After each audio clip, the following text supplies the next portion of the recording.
महाराज की जय सायरा हम स्टार्ट చేద్దాం श्री सच्चिदानंद समर्थ सद्गुरु साईनाथ महाराज की जय। సాయినాథుడి దయతో సాయినాథుడి అనుగ్రహంతో మళ్ళీ మనకు ఒక అందమైన శనివారం సాయంకాలాన్ని అందించి తన భజనలో తన స్మరణలో తన ధ్యాసలో ఉంచుకుంటున్న సాయినాథుడికి వేల లక్షల కోట్ల కృతజ్ఞతలు తెలియజేసుకుంటూ శ్రీ సచ్చిదానంద సమర్థ సద్గురు సాయినాథ్ మహారాజ్ की जय। సదాశివ సమారంభాం శంకరాచార్య మధ్యమాం అస్మద్ ఆచార్య పర్యంతాం వందే గురు పరంపరాం। గురు బ్రహ్మ గురు విష్ణు గురుర్దేవో మహేశ్వరః గురు సాక్షాత్ పరబ్రహ్మ తస్మై శ్రీ గురువే నమః। బాబా దయతో అత్యంత అద్భుతమైన అధ్యాయం 20వ అధ్యాయం గురించి చెప్పుకోవాలి మనం అందరం కూడా। మొన్నటి రోజు వరకు 19వ అధ్యాయం పూర్తి చేసుకున్నాం। సచ్చరిత్రలో ప్రతి ఒక్క అధ్యాయం దేనికి దానికే అపురూపమైనది, అత్యంత అద్భుతమైనది, ఆశ్చర్యకరమైనది, దేనికి దానికే సంపూర్ణమైనది, మళ్ళీ ఒకదానితో ఒకటి అద్భుతమైన లింక్ కలిగినది। ఒక రకంగా చెప్పాలి అంటే ఈ 52 అధ్యాయాలు కూడా 52 మెట్లు ఈజీగా బాబా దగ్గరికి చేరుకోవటానికి, మనలో ఉన్నవి వదిలించుకోవటానికి, ఆయనకి అత్యంత సమీపంగా వెళ్ళడానికి అత్యంత ఈజియెస్ట్ వే ఏంటంటే సచ్చరిత్ర ద్వారా వెళ్ళిపోవచ్చు। అటువంటి సచ్చరిత్రతో ప్రయాణం చేస్తూ ఉన్నాం, సచ్చరిత్రలో ప్రయాణం చేస్తూ ఉన్నాం। ప్రతి వారం కూడా బాబా అందించినంత మేరకు సచ్చరిత్రని పరిశీలన చేసుకుంటూ వెళ్తున్నాం, సాయి తత్వాన్ని తెలుసుకుంటూ వెళ్తున్నాం, సాయి ప్రేమను తెలుసుకుంటూ వెళ్తున్నాం, సాయి యొక్క సమర్థత్వాన్ని కూడా తెలుసుకుంటూ వెళ్తున్నాం। సాయి తత్వమే సాయి సమర్థత్వం। అలా ఇప్పుడు మనం 20వ అధ్యాయం ఈశావాస్య భావార్థ బోధనం, ఆ అధ్యాయానికి హేమాద్రి పంత్ గారి చేత బాబా పెట్టించిన పేరు అది। సో మనందరం మొన్న కూడా చెప్పుకున్నాం, ఈశావాస్యం ఇదం సర్వం అందరికీ తెలుసు, చిన్నప్పటి నుంచి విన్నదే, కానీ ఎంతవరకు మనసుల్లో నిలుపుకోగలిగాము, ఎలా నిలుపుకోవాలి, ఎంత అద్భుతంగా నిలుపుకోవాలి, ఎలా అహాన్ని తీసి పక్కన పెట్టేయాలి అనేది ఈ అధ్యాయంలో అత్యంత అద్భుతంగా మనకు చూపిస్తారు। సో మనం ఎప్పుడు చెప్పుకుంటూ ఉంటాం, ఏ అధ్యాయంలో ఏ లీల అయినప్పటికీ కూడా దాన్ని దర్శించే ప్రయత్నం చెయ్యాలి అని। దానికి అద్భుతమైన ఉదాహరణ ఈ అధ్యాయం మొదలు పెట్టేటప్పుడే హేమాద్రి పంత్ గారు మనకు అందిస్తారు, అత్యంత అద్భుతంగా అందిస్తారు। ఒక మధ్యాహ్నము హారతి జరిగిన తర్వాత బాబా మసీదు చివర వచ్చి అలా నిలబడి భక్తులకు ఊది పంచే అద్భుతమైన లీలను మన అందరినీ దర్శించమని హేమాద్రి పంత్ గారు 20వ అధ్యాయంలోనే మానసికంగా ఎలా దర్శించాలి బాబాని అన్న ట్రైనింగ్ కూడా మనకి ఇప్పించేస్తారు। అలాగే 20వ అధ్యాయాన్ని సంపూర్ణంగా మనం దర్శించగలిగితే తానే నేనుగా సాయినాథుడు నిర్విశేషంగా మనలో ఎలా నిండి ఉన్నాడు అన్నది మనకు అద్భుతంగా అర్థమవుతుంది, అవగతం అవుతుంది। సో అటువంటి దర్శనాన్ని ముందు చేసుకున్నాం। హాయిగా వారం అయిపోయింది ద్వారకామాయికి వెళ్ళి, అందరం గుడికి వెళ్ళాం, అందరం హారతులకి వెళ్ళాం, అందరం మనలో కొంతమంది షిరిడీకి కూడా వెళ్ళొచ్చి ఉంటాం, అంతా శరీరాన్ని తీసుకొని వెళ్ళాం, కానీ మానసికంగా అత్యంత అద్భుతమైన దర్శనం మనం ఉన్న చోటే ఉండి ఎంత అద్భుతంగా చెయ్యవచ్చో హేమాద్రి పంత్ నేర్పిస్తాడు।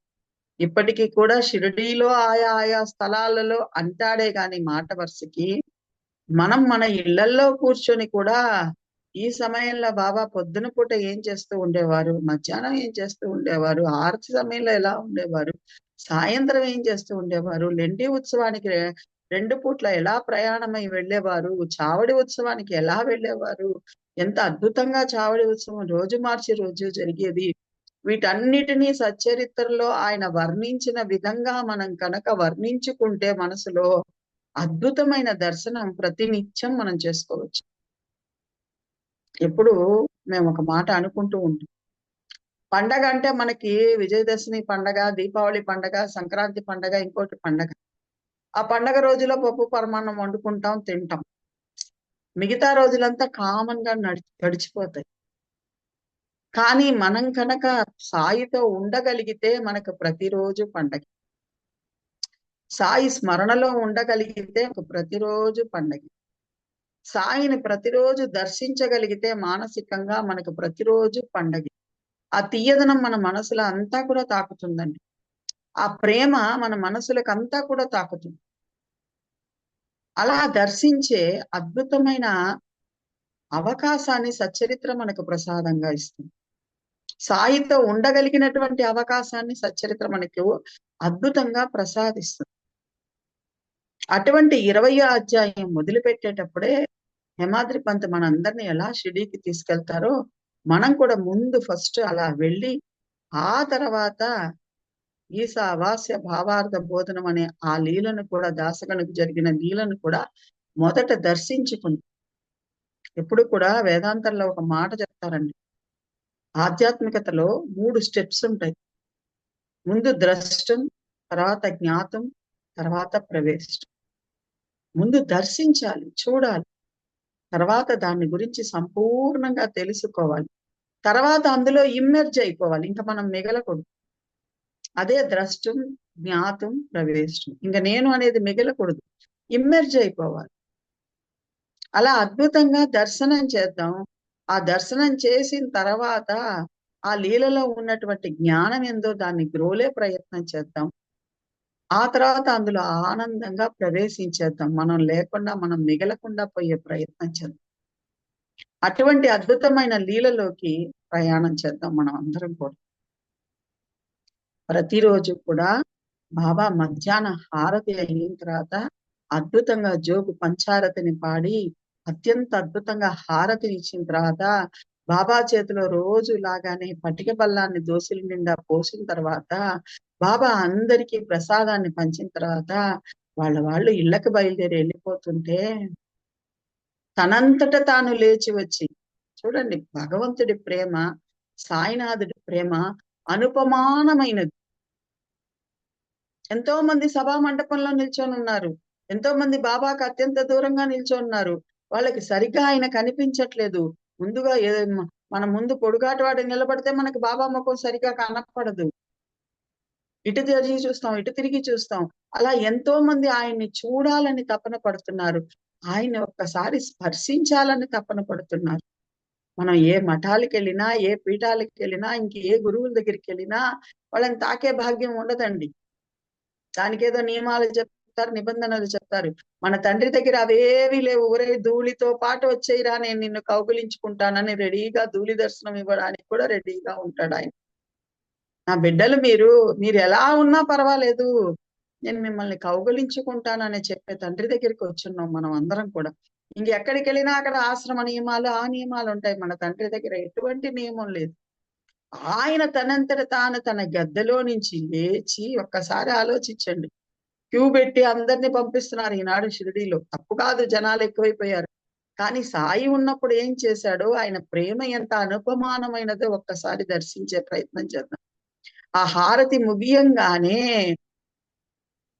వెంటనే తన స్థానం నుంచి బాబా లేచి మసీదు చివరకొచ్చి నిలబడి అందరికి సంపూర్ణ దర్శనాన్ని ముందు ప్రసాదించి, దాంతో పాటు వాళ్ళందరూ లైన్గా వస్తూ ఉంటే దోసిలి నిండా ఊదిని తీసుకుంటే ఆ అద్భుతమైన ఆ ప్రేమ కలిగిన భక్తులు బాబా పాదాలను అలా జవురుకునేసి, మనం కూడా ఉన్నామండి ఆ క్యూలో. మనం అందరం నిలబడుకున్నాం. మన వంతు ఎప్పుడు వస్తుందా అని చూస్తూ ఉన్నాం. సాయినాథుడిని అలా తిలకిస్తూ ఉన్నాం.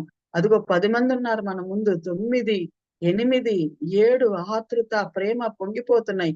ఆ ఒక తట్టు తన కాళ్ళను జవురుకుంట వాళ్ళని చూస్తూనే మన వైపు ఓరకంట చూస్తూ ఉన్నాడు. మన పైన ఆ ప్రేమ వర్షాన్ని కురిపిస్తూ ఉన్నాడు. అలా తిలకిస్తూ తిలకిస్తూ ఆయన దగ్గరికి వచ్చేస్తే ఆయన 2 పాదాలను అలా జవురుకుంటే శరీరం అంతా కూడా రోమాంచితం అయిపోతూ ఉంటే ఆయన అలా ఊదితో కలిగినటువంటి ఆ వేడి చేతిని మన నెత్తిమై పెడుతూ ఉంటే ఆ వెచ్చదనం మనకి తగులుతూ ఉంటే అలా భుజాలు పట్టి పైకి లేపితే మనం ఆయన్ని నఖశిఖ పర్యంతం అత్యంత సమీపంగా దర్శిస్తూ ఉంటే, అమ్మా భోజనానికి వెళ్ళు, తమ్ముడు భోజనానికి వెళ్ళు, భోంచేసి ఇంటికి వెళ్ళు, అయ్యా భోంచేసి వెళ్ళు, అన్నా భోంచేసి వెళ్ళు. ఆ ప్రేమమయమైన పిలుపు అక్కడ ఇస్తాడండి. ఒక అద్భుతమైన మాట ఇస్తాడు ఏమాద్రి పంతులు. ఆ ప్రేమమయమైన పిలుపు, ఆ ప్రేమమయమైన భాషణం, ఆ ప్రేమగా మాట్లాడే మాట, అలా మన కళ్ళల్లో కళ్ళు పెట్టి ఆయన కురిపిస్తున్నటువంటి ఆ కృప, ఆ అనుగ్రహ వర్షంలో తడిసిపోతూ అలా ఆయన్ని చూస్తూ ఉంటే, మళ్ళీ వెనకటి వాళ్ళు "నువ్వు జరుగమ్మా, నువ్వు జరుగమ్మా, మేము జరుకోవాలి" అంటూ ఉంటే, మళ్ళీ పక్కకొచ్చి కూడా ఆయన్ని అలా తిలకిస్తుంటే, ప్రతి నిత్యం తన దగ్గరికొచ్చే భక్తులందరికీ, భక్తులం కాదండి, భక్తులు అన్న పదం బాబా దగ్గర మనం తీసేయాలి. ఎన్నో సార్లు నేను చెప్తూ ఉంటా. మనం అందరం ఆయన బిడ్డలం. ఆయన బిడ్డలం. కన్న తల్లి తన బిడ్డని దగ్గరికి చేసుకున్నట్టుగా దగ్గరికి చేర్చుకొని అద్భుతమైన దర్శనాన్ని వచ్చిన ప్రతి ఒక్కరికి ప్రసాదించి వాళ్ళని మళ్ళీ తల్లి ఎలాగైతే నాయనా భోంచేసి వెళ్ళు, భోంచేసి వెళ్ళు అంటుందో అలా మన తల్లి తండ్రి అయిన సాయినాథుడు కూడా భోంచేసి వెళ్ళమని ఒక్కొక్కరికి చెప్తున్న ఆ దృశ్యాన్ని అత్యంత అద్భుతంగా దర్శించమని చెప్తాడు హేమాద్రి పంత్. అలా చూస్తూ ఉండాలి. అలా ముందు సాయి యొక్క మందహాస వదనం కనపడాలి. ఆయన యొక్క అద్భుతమైన చిరునవ్వు కనపడాలి. ఆ కళ్ళల్లో నుంచి మన వైపుకు కురిపిస్తున్నటువంటి ఆ అద్భుతమైన కృపాదృష్టి కనపడాలి. ఆ ఊదితో నిండినటువంటి ఆ చేతులు కనపడాలి. ఆజానుబాహుడుగా ఉన్న ఆ చేతులతో ఆ ఊదిని తీసి మన నెత్తికి పెడుతూ ఉంటే ఆ వెచ్చదనం మనం అనుభవించాలి. ఆయన పాదాలు, అంత పెద్ద పాదాలు మనకు మూడే శాస్త్రి ఉదంతంలో ఇస్తారు. శంకు చక్రాలు కూడా ఉన్నాయంట ఆ అరిపాదాల్లో. ఆ పాదాలు, గంగా యమునలు ప్రవహించిన ఆ పాదాలు, ఆ వేళ్ళు, ఆ బొటన వేళ్ళు ప్రతి ఒక్కటి కనిపించాలి మన కళ్ళకి. ఆయన వేసుకున్న ఆ పొడగాటి కఫ్ని, అది ఒక పక్క చిన్న రంధ్రం, చినిగిన చిన్న రంధ్రంతో కూడుకున్నటది. ఆయన తల కనపడకుండా తలకు కట్టినటువంటి ఆ పాగా, అది మళ్ళీ ఎడం వైపుకి ఇలా నిలబడి ఉండడం.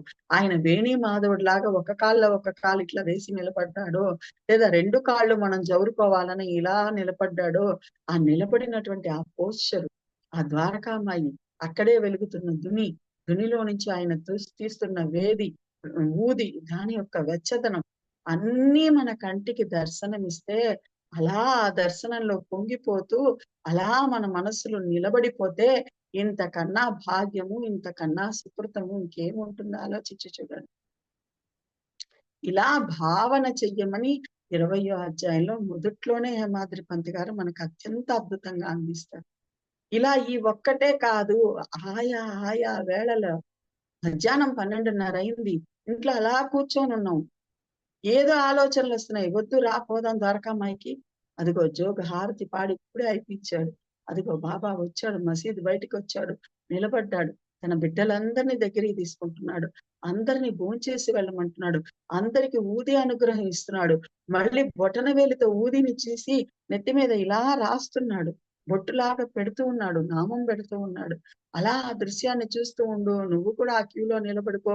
చివరగా నిలబడుకో. ఫస్టే నిలబడేసే నిమిషంలో అయిపోతుంది. చివర దాకా ఒక్కొక్కరికి ఆయన పెడుతున్న దాన్ని దర్శిస్తూ, దర్శిస్తూ, దర్శిస్తూ, దర్శిస్తూ దగ్గరికెళ్ళు. ఆ ఆనందాన్ని జవురుకో. సాయంత్రం అయింది. 3:30, 4 అయింది. ఇప్పుడేం చేస్తుంటాడు బాబా? ఓహ్! నిన్న కాదు ఈరోజు చావడి ఉత్సవం కదా! చావడి ఉత్సవానికి అందరూ ఎలా రెడీ అవుతున్నారు. ఒక్కసారి ఆ అధ్యాయం ఒక 2 సార్లు చదువుకోండి. అందులో అత్యంత అద్భుతంగా ఇచ్చేస్తాడు. అందరూ రెండో జాములోనే వచ్చి అక్కడ కూర్చొని ఆనందంగా భజన పాటలు పాడుతూ ఉంటారు. దండదారులు రెడీ అవుతూ ఉంటారు. మళ్ళీ పల్లకీ ఉత్సవానికి కావాల్సిందంతా పల్లకీని ఒకళ్ళు రెడీ చేస్తూ ఉంటారు. పల్లకీని అలంకరించే వాళ్ళు అలంకరిస్తూ ఉంటారు. శ్యామకర్ణాన్ని తీసుకొనొచ్చి దాని మీద ఒక శాలువ కప్పేసి దాని కాళ్ళకి గజ్జెలు కట్టి శ్యామకర్ణాన్ని రెడీ చేస్తూ ఉంటారు. కొంతమంది పూలు రెడీ చేస్తూ ఉంటారు. కొంతమంది గులాల్ రెడీ చేసుకుంటూ ఉంటారు. అందరూ గబగబా ఇంట్లో పనులు చేసుకొని అత్తగారికి ఏదో ఒకటి చెప్పేసి, మామగారికి ఏదో ఒకటి చెప్పేసి, పెద్దవాళ్ళు ఎవరన్నా ఉంటే వాళ్ళకి రాత్రికి కావాల్సినవి కూడా అక్కడ వండి పెట్టేసి, మా కోసం ఎదురు చూడబాకండమ్మా, చెప్పలేము. బాబా అలిగితే 11 కావచ్చు, 12 కావచ్చు. మేమెప్పుడు ఇళ్ళకొస్తామో తెలీదు అని చెప్పేసి వాళ్ళందరూ పరుగులు తీసుకుంటూ వస్తున్నారు. ఒకరు మాలలు కడుతూ ఉన్నారు. అదిగో రాధాకృష్ణమయ్య వాళ్ళందరికీ అన్నీ రెడీ చేయమని చెప్తూ ఉంది. అట్లాగే చావడిని కూడా అలంకరిస్తున్నారు అద్భుతంగా అద్దాలతోనూ, రకరకాలైన దీపాలతోనూ చావడిని కూడా అలంకరిస్తూ ఉన్నారు. ఇవన్నీ దర్శించుకుంటూ ఉండడం. బాబా అన్నీ చూస్తూ చిరునవ్వు సంధిస్తూ, చిందిస్తూ ఉన్నాడు. ఆ సమయం అయ్యేటప్పటికి బూరలు ఊదేవాళ్ళు బూరలు ఊదుతున్నారు. దండదారులు బిగ్గరగా రాజాధిరాజా, యోగిరాజా అని బిగ్గరగా పలుకుతూ ఉన్నారు. బాబా మాత్రం తాత్యా కోసం ఎదురు చూస్తూ ఉన్నాడు. వెనక నుంచి కొంతమంది బాబాకి అట్లా చిన్నగా కోటు వేస్తూ ఉన్నారు. వెనక నుంచి పూలు తలపాగా పెట్టడానికి ట్రై చేస్తూ ఉన్నారు. బాబా మాత్రం తాత్యా కోసం ఎదురు చూస్తూ ఉన్నాడు. తాత్యా కూడా అక్కడ గబగబా పనులు చేసుకొని, అయ్యా బాబా నా కోసం ఎదురు చూస్తుంటాడే, ఈ రోజు పల్లకీ సేవ ఉంది కదా అని పరుగులు తీసుకుంటూ వస్తే తాత్యా చెయ్యి అందిస్తే అక్కడి నుంచి లేస్తూ ఉన్నాడు బాబా. ఒక్కసారి ఇలా భావన చేసుకుంటూ ఉండండి. భావన చేసుకోటానికే లీలలు ఇవ్వబడ్డాయండి. తాత్యా చెయ్యి అందిస్తే ఆయన లేచి పెళ్లి కూతురు కూడా వెయ్యదండి అంత చిన్న అడుగులు. పెళ్లి కూతురు కూడా వెయ్యదు. అంత చిన్నగా పెళ్లి కూతురు కూడా నడవదు. నిండు గర్భిణి కూడా నడవదు. ఒక 20, 25 అడుగుల దూరం ఉన్నటువంటి ద్వారకామాయి నుంచి చావడికున్నంత దూరాన్ని 3 గంటలు, 4 గంటలు నిన్ను భజనామృతంలో ఉంచడానికి, నీ కర్మలను తొలగించటానికి, నిన్ను భగవత్ స్మరణలో ఉంచడానికి, నీ అకౌంట్‌లో పుణ్యాన్ని వేయడానికి అక్కడి నుంచి ఒక్కొక్క అడుగు నడుచుకుంటూ వస్తున్న సాయినాథుడిని దర్శించండి. ఆనందంగా దర్శించండి. ఆయన వెళ్తూ దీపాన్ని ఆర్పేసి ఆ కట్టెని బొటనవేలుతో అలా దునిలో కట్టెని ఎగదోసేసి ఆ ఒక్క పుల్ల రాత్రంతా వెలుగుతుందండి. బాబా ఎగదోసేసి వెళ్ళిన పుల్ల. ఆయన ఉండడు కదా రాత్రంతా. దానికి భయం. బాబా మాట వింటుంది. మనం వినం గాని అవన్నీ వింటాయి. హేమాద్రి పంతే చెప్తాడు ఆ మాట. ఆ ఒక్క పుల్ల రాత్రంతా వెలుగుతుంది. ఎలా వెలుగుతుందంటే అలాగే వెలుగుతుంది. ఆపేసి ఆ 3 మెట్లని దిగడానికే ముప్పావు గంట చేస్తున్నాడండి. ఆ ముప్పావు గంట నువ్వు కూడా ఓం సాయి, శ్రీ సాయి, జై జై సాయి అని చెప్పుకుంటూ ఆయన అద్భుతమైన వదనాన్ని దర్శిస్తూ పులకరించిపోవడానికి చావడి ఉత్సవాన్ని అంత అద్భుతంగా వర్ణించారు. అంత అద్భుతంగా వర్ణించారు. ఎవరు ఎక్కడ నిలబడేవారు, ఎవరు కుడివైపు నిలబడేవారు, ఎవరు ఎడం వైపు నిలబడేవారు, బూటీ ఎక్కడ ఉండేవారు, మహల్సాపతి ఎక్కడ ఉండేవారు, ఎప్పుడు నిండు కుండలాగా తొలకని మహల్సాపతి కూడా ఆ హోరుకి, ఆ వాయిద్యాల జోరుకి ఆయన కూడా నాట్యం చేసేవాడు. దీక్షిత ఆనందంగా సాయినాథ్ మహారాజ్‌కి జై అన్నప్పుడల్లా గులాలు, పూలని బాబా మీద విసిరి ఆనందించేవాడు. ఈ ఆనంద ధ్వనులకు ఆ శ్యామకర్ణ కూడా గజ్జెల శబ్దం చేస్తూ గల్ గల్ గల్ అని నాట్యం ఆడుతూ ఉండేది. బాబా ఆనందంగా నింగి వైపు చూస్తూ తన చేతులు తిప్పుతూ ఆ పైన ఉన్న దేవీ దేవతలతో మాట్లాడుతున్నాడో, పరమాత్మతో మాట్లాడుతున్నాడో, వాళ్ళందరికీ చెప్తూ ఉన్నాడో, చూడండి నా బిడ్డలు ఎంత ఆనందంలో ఉన్నారో, ఎంతగా స్మరణలో ఉన్నారో, ఎంతగా భజనలో ఉన్నారో చూడండని వాళ్ళతో ముచ్చటిస్తున్నాడో, వాళ్ళకి చూపిస్తున్నాడో తెలీదు గాని రంగ వైభవంగా, అద్భుతంగా ఆ రోజుల్లో దీపపు కాంతులు లేని ఆ రోజుల్లో షిరిడీని దేదీప్యమానంగా వెలిగిపోయేటట్టు చేసినటువంటి సాయినాథుడి యొక్క చావడి ఉత్సవాన్ని అద్భుతంగా వర్ణించుకొని అనుభవించటానికే సచ్చరిత్రలో అంత అద్భుతంగా ఇంచ్ బై ఇంచ్ వర్ణించి ఇవ్వబడింది. ప్రతి లీలని నువ్వు చిత్రీకరించుకొని అనుభవిస్తూ ఉంటే లౌకికం అన్నదే గుర్తుకు రాదండి. చిత్రీకరించుకోవడానికి మాకు తీరిక ఎక్కడ ఉందమ్మా, ఖాళీగా అక్కడ కూర్చుంటున్నామమ్మా, పనులు చేసుకుంటున్నాం అనుకోవచ్చు. పనులు మనం కాళ్ళతో చేతులతో చేస్తామండి. మనస్సుకు ఏ పని లేదు. మనస్సులో ఆనందంగా లీలలను చిత్రీకరించుకోవచ్చు. అద్భుతంగా చిత్రీకరించుకొని అనుభవించవచ్చు. దానికే లీలలు ఇవ్వబడ్డాయి. సో ఇలా ప్రతి లీలని మనం చెప్పుకుంటూ వెళ్ళిపోవచ్చు ఆనందంగా. సో అలా ఆ మధ్యాహ్న హారతి జరిగిన లీలని మనకు 20వ అధ్యాయంలో ఇచ్చి, ఇలా మీరు ప్రతినిత్యం కూడా ఆయా ప్రదేశాలను మీ ఇంట్లో కూర్చొని తలపోసుకోండి. ఇప్పుడు మనకి ఇంద్రియాలు దృఢంగా ఉన్నాయి. సంవత్సరంలో 2 సార్లో, 3 సార్లో షిరిడీకెళ్తున్నాం. తప్పులేదు, వెళ్ళాలి కూడా. మన తండ్రి స్థానం, మన పుట్టిల్లు, ఖచ్చితంగా వెళ్ళాలి. రేపు ఇంద్రియాలు పటుత్వం తప్పినప్పుడు ఎలా వెళ్ళగలుగుతాం? వెళ్ళలేం కదా! వెళ్ళలేదన్న బాధ అవసరం లేదు అంటాడు హేమాద్రి పంత్. ఆయా స్థలాలను నువ్వు ఆనందంగా చిత్రీకరించుకో అంటాడు. ద్వారకామాయిలో ఉన్న వస్తువులన్నిటినీ చిత్రీకరించుకొని నీ మనసులో భద్రపరుచుకుంటే ఆ జన్మాంతం ఏ లోటు ఉండదు అంటాడు. ద్వారకామాయిని గనక మనసులో చిత్రీకరించుకొని పదిలపరుచుకుంటే ఆ జన్మాంతం నీకు ఏ లోటు ఉండదు అంటాడు. ఎంత అద్భుతమైన మాట. అయ్యో ముసలోళ్ళం అయిపోయామే, పిల్లకాయలు పోతున్నారే, షిరిడీకి తీసుకెళ్ళట్లేదే, డబ్బులు లేవే, షిరిడీకెళ్ళలేకపోతున్నామే, ఇంకొక కష్టమే చెప్తాడు కదా. హేమాద్రి పంతే చెప్తాడు.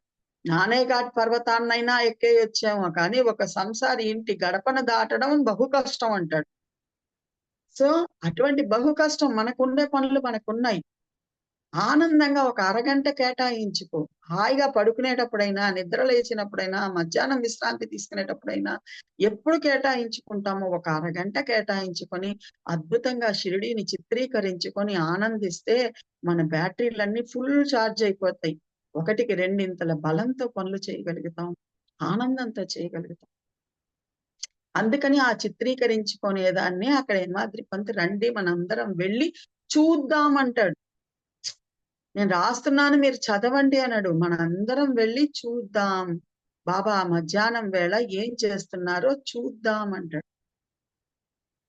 ఇలా నువ్వు ప్రతి నిమిషాన్ని కూడా చిత్రీకరించుకోవచ్చు. నీకు గుర్తొచ్చినప్పుడల్లా ఇప్పుడు బాబా ఏం చేస్తుండేవాడు, ఇప్పుడు బాబా ఏం చేస్తుండేవాడు, ఈ సమయంలో ఏం చేస్తూ ఉండాడు.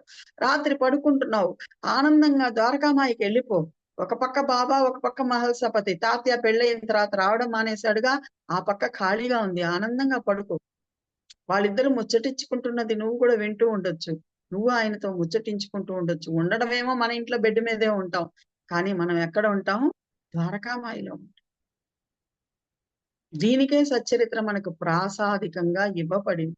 అందుకే దాన్ని ప్రసాదము, ప్రాసాదిక గ్రంథము అంటాడు హేమాద్రి పంత్. ఇది అసలైన ప్రసాదం. ప్రసాదం అంటే మన దృష్టిలో షిరిడీ నుంచి వచ్చే ఊది, అయ్యో అది అత్యంత విలువైనది. దానికి ఎటువంటి సందేహం లేదు. అవన్నీ ప్రసాదాలు ఎట్లాగో వాటన్నిటికన్నా అమూల్యమైన ప్రసాదం శ్రీ సాయి సచ్చరిత్ర. అత్యంత అద్భుతమైన ప్రసాదం శ్రీ సాయి సచ్చరిత్ర. అటువంటి సాయి సచ్చరిత్రలో 20వ అధ్యాయం మనందరికీ తెలిసిన దాసగణ గారి లీలను కూడా ఒక్కసారి సంపూర్ణంగా దర్శిద్దాం. ఒకవేళ సమయం అయిపోతే వచ్చే వారం దాని గురించి చర్చించుకుందాం. ఎందువల్లంటే లీలతో ఎలా ప్రయాణం చెయ్యాలో ముందు మనం నేర్చుకుంటే ఆ లీల ఎందుకొరకు అన్నది మనకు అర్థమవుతుంది. కాబట్టి ముందు దాన్ని దర్శించే ప్రయత్నం చేద్దాం. మనందరికీ తెలుసు దాసగణ గారు పోలీసు ఉద్యోగం చేస్తూ ఉన్నారు. ఆయనకి నాటకాలు వాటి మీద పిచ్చి. నిజంగా అండి, గురుచరిత్రలో ఒక మాట వస్తుంది. దున్నపోతు చేత కూడా వేదాలు వల్లించగలిగిన వాడు గురువు. ఆ లీల ఉంది, మనందరికీ తెలుసు. దున్నపోతు చేత కూడా వేదాలు వల్లించగలిగిన ఆయన గురువు. గురువుకు ఉన్నటువంటి పవర్ అటువంటిది. ఆయన అలా తాకితే చాలు మనలో ఉన్న అజ్ఞానపు పొర తొలగిపోతుంది, జ్ఞాన ప్రవాహం వస్తుంది. మరి అటువంటప్పుడు దాసగణ గారి చేత చేయించలేరా? దాసగణ గారు ఎలా ఉన్నారు, ఎంత అల్లరి చిల్లరిగా ఉన్నారు, ఎన్నిసార్లు బాబా పరీక్షించారు. 1 కాదు, 2 కాదు, 3 సార్లు బాబా మీద ఒట్టేసి కూడా రాలేదు కదా. మనందరికీ తెలుసు ఆ విషయం. ఇంకా 3వసారి బాబా ఇరికిచ్చేస్తే అప్పుడు వచ్చాడు బాబా దగ్గర.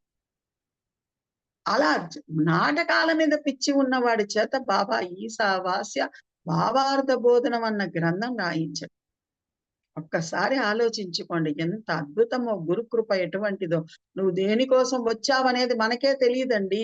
గురువు మన చెయ్యి పట్టించి ఆ పని చేసుకొని వెళ్తాడు. మహారాష్ట్రలో ఈ రోజుకి కూడా సంత లీలామృతం అన్నా, భక్త లీలామృతం అన్నా, దాసగణ గారు రాసిన పుస్తకాలన్నా అంత వాల్యూ ఉంది.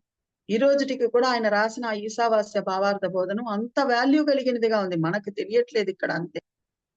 సో ఆయన ఎందుకోసం ఈ భూమి మీదకి ఆయన్ని రప్పించుకున్నాడు బాబా అనేది బాబాకు తప్ప ఎవరికీ తెలియదు కాబట్టి ఆయన్ని రప్పించుకొని ఆ పుస్తకాలన్నీ రాయిపించుకున్నాడు. ఎంచుకుంటాడండి బాబా. బాబా దగ్గర ఒక విశిష్టత ఉంటుందండి. ఒక వైవిధ్యం ఉంటుంది. అందరు బాగా ప్రజ్ఞావంతుల్ని, గటపటాది శబ్దాలతో వాద వివాదాలు చేసే వాళ్ళని, వేద విధుల్ని ఎంచుకుంటారు. బాబా అంత ఖాళీ డబ్బాల్ని ఎంచుకుంటాడు. బాబా దగ్గర వచ్చింది అది. హేమాద్రి పంత్ గారు కూడా ఏ పుస్తకం రాయలేదు. ఏ గ్రంథము రాయలేదు. చదవడం తప్ప ఆయనకేం వేరే తెలీదు. అటువంటి ఆయన్ని లాక్కొచ్చుకొని ఆయన చేత సచ్చరిత్ర రాయిపించుకుంటాడు. మనకు అర్థం కాదు బాబా యొక్క అద్భుతమైన ప్రక్రియ. మనకు అర్థం కాదు. ఆ ప్రేమ మనకు అర్థం కాదు. అది అర్థం కావాలంటే ఎన్ని జన్మలు పడుతుందో మనకు తెలియదు గానీ, ఆ ప్రేమకు మనం కట్టుబడి ఉండడం తప్ప మనకి వేరే ఇంకేది అర్థం కాదు. సో, అలా దాసగణ గారిని కూడా బాబా లాక్కొచ్చుకున్నారు. ఎందుకు లాక్కొచ్చుకున్నారో మనకు తెలీదు. ఆ రుణానుబంధం ఏమిటో మనకు తెలీదు. ఎంతగా క్లీనప్ చేసేశారు. ఒక ఒక ఒక రకంగా చెప్పాలంటే ఒక చిన్న సైజు రౌడీలాగా ఉన్న ఆయన్ని ఎంతగా మార్చేశారు. అది ఇప్పటికీ చేస్తున్నారు. నా సమాధి అనంతరము నేను అప్రమత్తుడిని. మొన్న మనం షిరిడీకెళ్ళినప్పుడు ఆ పుస్తక ఆవిష్కరణలో కూడా అలాంటి వాళ్ళని పరిచయం చేశాడు. వాళ్ళ జీవితాలు ఎలా మారిపోయాయో మనం అందరం చూసాం. వాళ్ళ చేత గుళ్ళు కూడా కట్టిచ్చేసుకున్నాడు బాబా. నరసింహారావు గారి పుణ్యాన అవన్నీ కూడా మనం చూస్తూ ఉన్నాం. అప్పట్లో కూడా అదే జరిగింది. అటువంటి దాసగణ గారికి ప్రేరణ కలిగించాడు ఈశావాస్య ఉపనిషత్తులో. ఆయనకి సంస్కృతం కూడా అంత బాగా రాదట. నీకు సంస్కృతంతో ఏం పని? మరాఠీతో ఏం పని? గురు కృపా హస్తం నీ నెత్తి మీద ఉండాలే కానీ, గురు కృప అనేటువంటి అంజనం నీ కళ్ళకు ఆయన వేసి మరీ ప్రతి అర్థాన్ని నేర్పిస్తాడు. దీనికి ఆధారం లేదని మనం అనుకుంటాం. సచ్చరిత్రలోనే మనకు ఆధారం ఉందిగా బాబా. నేను అసలే పల్లెటూరు వాడిని. నా నాలిక చూస్తే మొద్దుబారిపోయి ఉంది. నా నోటికి ద్విత్యాక్షరాలే పలకవు. అంటే ఒత్తు పదాలు పలకవు. నేనెక్కడ విష్ణు సహస్రనామం చదువుతాను బాబా అంటాడు శ్యామ. అరే నువ్వు తీసుకో చదివిచ్చేవాడిని నేనున్నాను కదా, ఒకటో అరో నేర్చుకో అని ఇచ్చాడు. ఎలా తయారు చేశాడు శ్యామాని అత్యంత అద్భుతంగా ఆ విష్ణు సహస్రనామాన్ని ఇతరులకు కూడా అర్థం చెప్పగలిగే స్థితికి తీసుకెళ్ళాడు బాబా. ఆలోచించి చూడు. గురు కృపలోని విశిష్టత ఇదే. మనదేమీ లేదండి. మనం కేవలం డమ్మీలు అయిపోతే, అందుకనే 3వ అధ్యాయంలో హేమాద్రి పంత్ అత్యంత అద్భుతమైన ఓవి పిల్లన గ్రోవికి హార్మోనియానికి ఎలా మోగాలన్న చింత ఎందుకుంటుంది? అది వాయించేవాడిని బట్టే కదా. లోపల ఉండి వాయించేవాడు ఒకడున్నాడు కదా. ఆయన ప్రేరణ కలిగించాడు. ఆ ఈశావాస్య ఉపనిషత్తుని సంస్కృతం నుంచి మరాఠీలోకి రాయాలని అనుకున్నాడు. ఆచార్య విద్యారణ్య స్వామి ఆశీర్వాదంతో, సాయినాథుడి ఆశీర్వాదంతో మొదలుపెట్టాడు. అత్యంత అద్భుతంగా పూర్తి చేశారు. అందరూ కూడా మెచ్చుకున్నారు.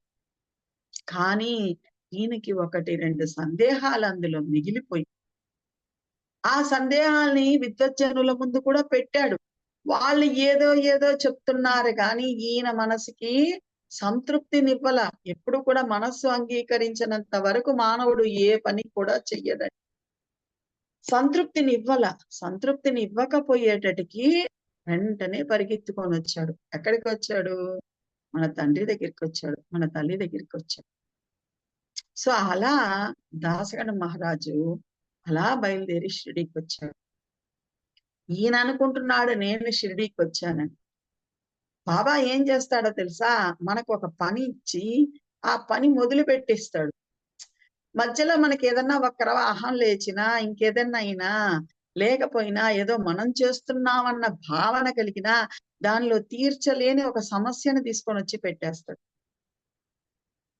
మళ్ళీ ఆయనే దాన్ని పరిష్కరించి ఒరే నేను నీ వెంటే ఉన్నానురా, దాని పరిష్కారం కూడా నేనే చెయ్యగలనురా అని పరిష్కరించి మరీ చూపిస్తాడు.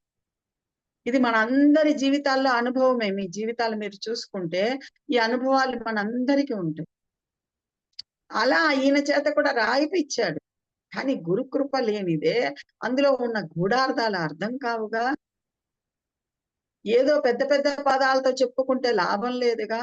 అత్యంత ఈజీగా నీకు అర్థం చెయ్యించాలంటే నువ్వు సద్గురువు దగ్గరికి రావాల్సిందేగా.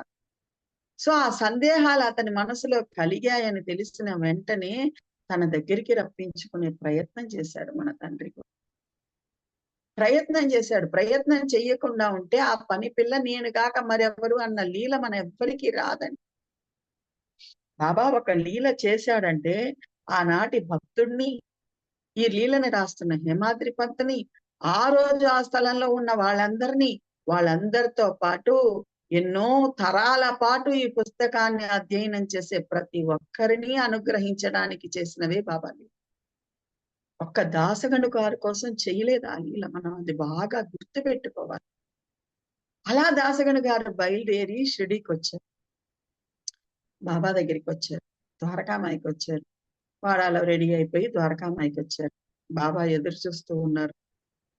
ఏం గను, ఎక్కడి నుంచి రాక? అంతా కుశలమే కదా? నీ మనసులో ఏం కలవరం లేదు కదా? నీ మనసు ప్రసన్నంగా ఉంది కదా? ఆ మాట చూడండి. నీ మనస్సు ప్రసన్నంగా ఉంది కదా?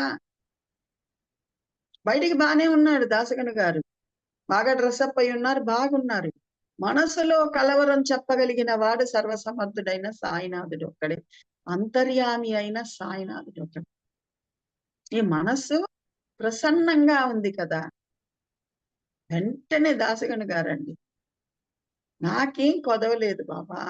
నీ అనుగ్రహ ఛత్రం కింద ఉంటే నాకే లోటు ఉంటుంది? అనుగ్రహ ఛత్రం. ఈ మాట మనకి మణమ్మ తల్లి కూడా అద్భుతంగా వాడుతుందండి. సాయి సచ్చరిత్రని సాయి యొక్క అనుగ్రహ ఛత్రం కింద పోలుస్తుంది. ఛత్రం అంటే మనందరికీ తెలుసు, గొడుగు. ఎంత అద్భుతంగా ఆ తల్లి పోలుస్తుందంటే, నువ్వు గొడుగు మంచి ఎండాకాలం గొడుగేసుకెళ్ళావా, ఆ గొడుగు ఆ ఎండ నుంచి నిన్ను కాపాడుతుంది. మంచి వర్షాకాలం గొడుగేసుకెళ్ళావా, ఆ గొడుగు ఆ వాన చినుకు నీ శరీరంపై పడకుండా కాపాడుతుంది. అలాగా శ్రీ సాయి సచ్చరిత్ర అనే ఈ అనుగ్రహ ఛత్రం నీకు సుఖము దుఃఖము రెండు అంటకుండా కాపాడుతుంది అంటుంది ఆ తల్లి. అదే మాట ఇక్కడ దాసగను కూడా వాడతాడు. అత్యంత అద్భుతమైన మాట. మీ అనుగ్రహ ఛత్రం కింద ఉండగా నాకేం లోటు ఉంటుంది బాబా? అయినా మీరు కుశల ప్రశ్నలు అడుగుతున్నారంటే విషయం లేక కాదు, విషయం మీకు తెలియక కాదు. ఇక్కడ చెప్తాడు అత్యంత అద్భుతమైన మాట, ఇందాక నేను చెప్పిన మాట. మీరే మా చేత ఒక పని మొదలు పెట్టిస్తారు. ఆ పని మధ్యలో ఎవరూ తీర్చలేని సమస్యను తెచ్చి పెడతారు. మళ్ళీ మీరే ఆ సమస్యను కూడా తీరుస్తాడు. ఎందుకు తెచ్చి పెడతాడు? నీలో ఎక్కడైనా అహం లేస్తుందేమో, నేను చేస్తున్నానన్న భావన వస్తుందేమో, నువ్వు శరణాగతి చెందుతావా చెందవా అన్న దానికి ఆ చిక్కుని తెచ్చి పెడతాడు. నాయనా తండ్రి, నా వల్ల కాదు, నువ్వే చూసుకోవాలి, నీదే భారం అన్నావా దాన్ని తొందరగా తీర్చేస్తాడు. లేదా నేను చేసుకుంటానన్నావా మనం పడిపోతాం. అంతే, సింపుల్. బాబా దగ్గర పద్ధతి అదే. ఆ మాట చెప్తాడు దాసగను గారు. మీరే మా చేత ఒక పని మొదలు పెట్టిస్తారు, మళ్ళీ అందులో పరిష్కరించలేని సమస్యను తెచ్చి పెడతారు బాబా. ఎలా చేయాలి అని బాబా పాద సమాహం చేస్తూ అలా బాబా పాదాలొత్తుతూ తనకు కలిగినటువంటి సందేహాన్ని వెళ్ళబుచ్చుతాడు. చూడండి, సందేహం బిడ్డ అడిగాడు, వెంటనే తీర్చాలి కదా. ఆ సందేహానికి ఎవరు చెప్తే ఆ సందేహం తీరుతుందో, ఎలా చెప్తే ఆ సందేహం తీరుతుందో, దాంతో పాటు అక్కడ ఆ పసిబిడ్డకి ఏం మేలు జరగాలో, ఎంత క్లారిటీ రావాలో అన్నీ తెలిసిన వాడు సర్వసమర్థుడు సాయినాథుడు కనుక, నువ్వు ఎక్కడి నుంచి వచ్చావో అక్కడికి వెళ్ళేటప్పుడు కాక పని మనిషి నీ సందేహాన్ని తీరుస్తుంది. మనం కూడా ఎక్కడి నుంచి వచ్చాం? ఆయన దగ్గర నుంచే వచ్చాం. మళ్ళీ ఆయన దగ్గరికే రివర్స్ వెళుతూ ఉన్నాం కాబట్టి ఇప్పుడు ఆయన మన సందేహాలన్నీ తీర్పింపజేస్తూ ఉన్నాడు. అట్లాగే ఆయన కూడా ఎక్కడి నుంచి వచ్చాడు? దీక్షిత్ గారి ఇంటి దగ్గర నుంచి వచ్చాడు. మళ్ళీ దీక్షిత్ గారి ఇంటికి వెళ్ళేటప్పుడు అక్కడ కాక పని మనిషి నీ సందేహాన్ని తీరుస్తుంది అని. అందరూ ఆశ్చర్యపోతూ ఉన్నారు. ద్వారకామాయిలో మనం కూడా కూర్చొని ఉన్నాంగా, అందరూ కూర్చొని ఉన్నారుగా, దాసగను గారు అడిగిన సందేహాలు మనం కూడా విన్నాంగా. అవేమో పెద్ద పెద్ద సందేహాలు. ఈ సవాసం ఇదం సర్వం అందరిలో ఉన్నాడంటున్నావు, మనసులోని భావాన్ని బట్టే సుఖ దుఃఖాలు అంటున్నారు. సుఖం గాని దుఃఖం గాని మనసుని తాకదు అంటున్నాడు. అలా ఎలా తాకకుండా ఉంటుంది బాబా, ఇదేవి నాకు అర్థం కావట్లేదని ప్రశ్నలు అడుగుతూ ఉన్నాడు బాబాని. ఆయన ఏం చెప్తున్నాడు, ఆ ప్రశ్నలకి సమాధానం చెప్పకుండా ఇదేముంది పెద్ద సమస్యలాగా చెప్తున్నావు, వెళ్ళు, అదిగో కాకా ఇంట్లో పని మనిషి ఉంది, ఆ పని పిల్ల నీ సందేహాన్ని తీరుస్తుందని చెప్పేశారు ఒక్క మాట. మనం అందరం ఆశ్చర్యపోతున్నాం, బాబా ఏదో వినోదానికి చెప్తున్నాడు, తమాషాలు చేస్తున్నాడు, మీరు అడిగిన దానికి సమాధానం చెప్పకుండా బాబా ఏదో చెప్తున్నాడని.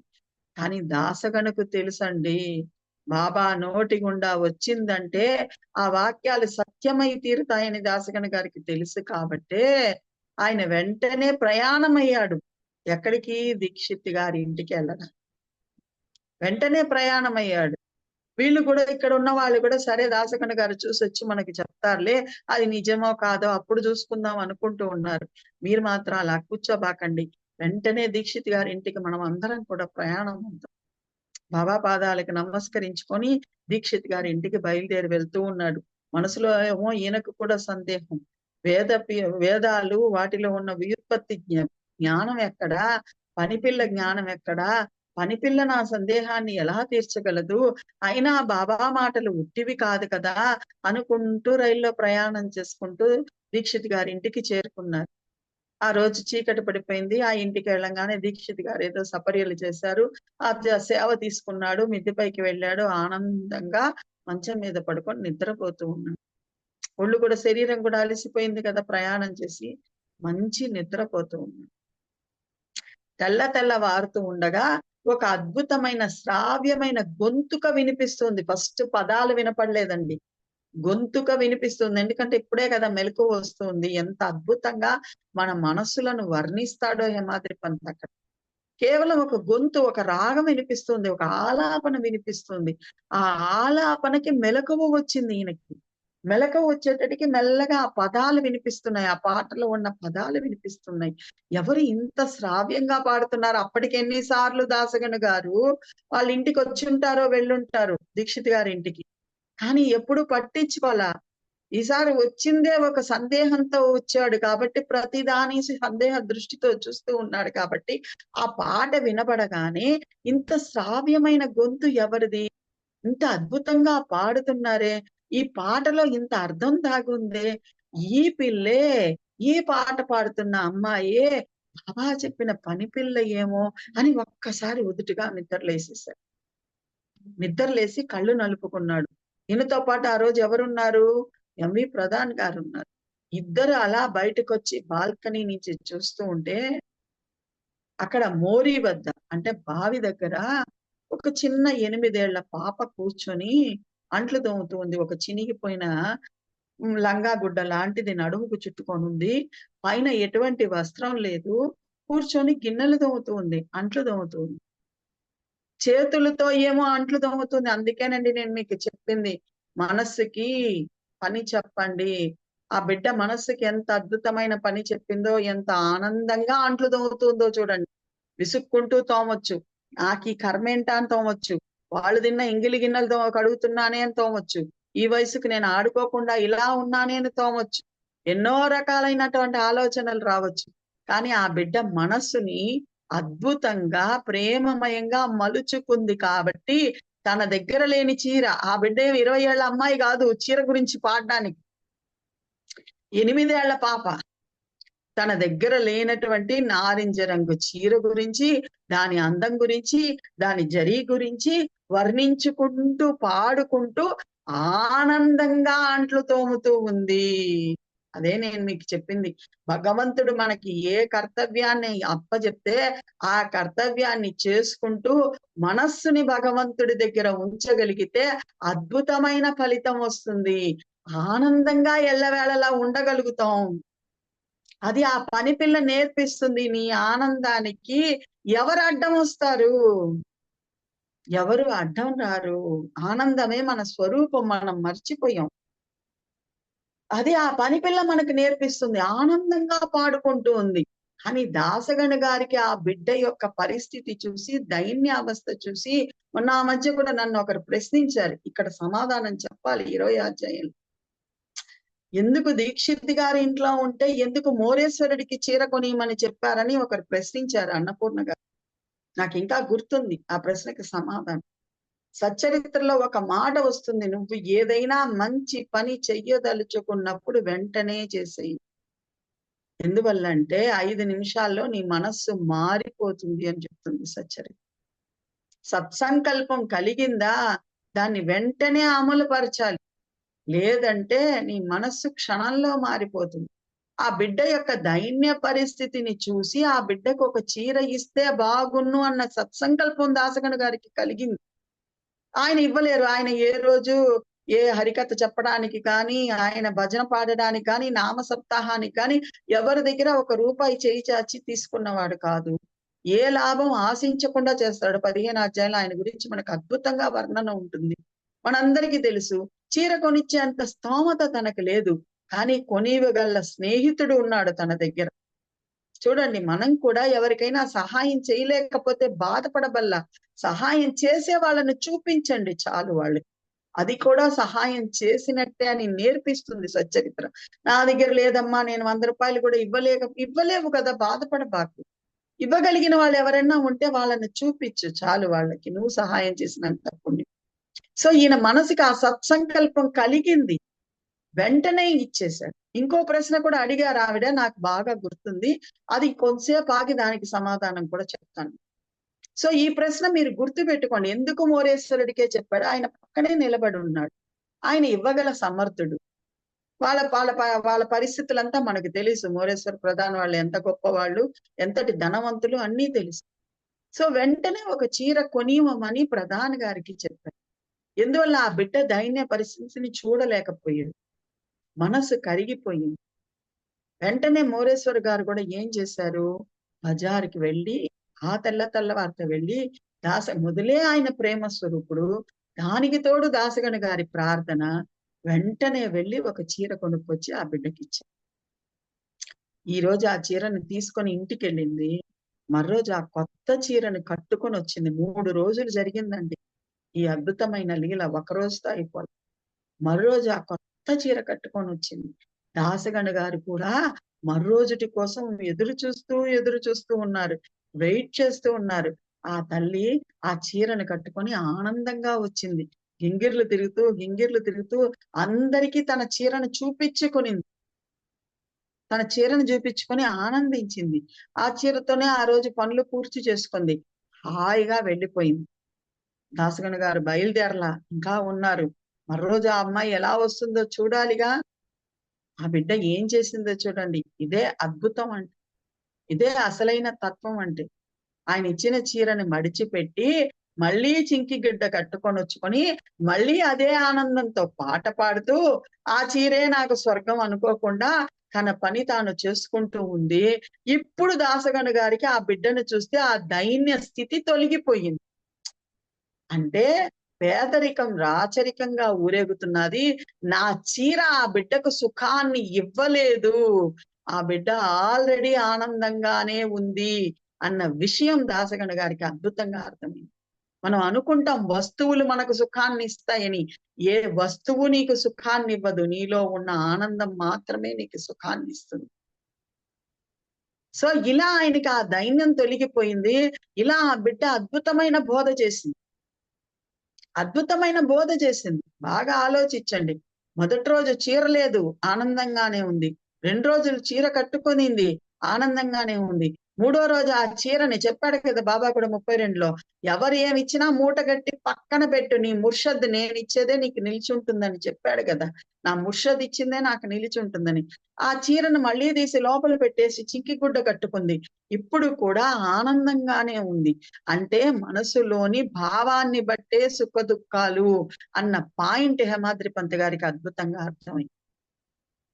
ఇప్పుడు ఆ అమ్మాయిని దాసగను గారికి అద్భుతంగా అర్థమైంది. ఇప్పుడు ఆ అమ్మాయిని చూసే దృష్టి మారిపోయింది. నిన్నటి వరకు ఆ అమ్మాయిని చూస్తే ఎంతో దైన్య స్థితి ఉండింది దాసగను గారి మనసులో. ఇప్పుడు ఆ అమ్మాయిని చూసే దృష్టి మారిపోయింది. ఆ అమ్మాయి ఆనందం నేను ఇచ్చిన చీరలో లేదు అన్నటువంటి క్లారిటీ వచ్చింది దాసగను గారు.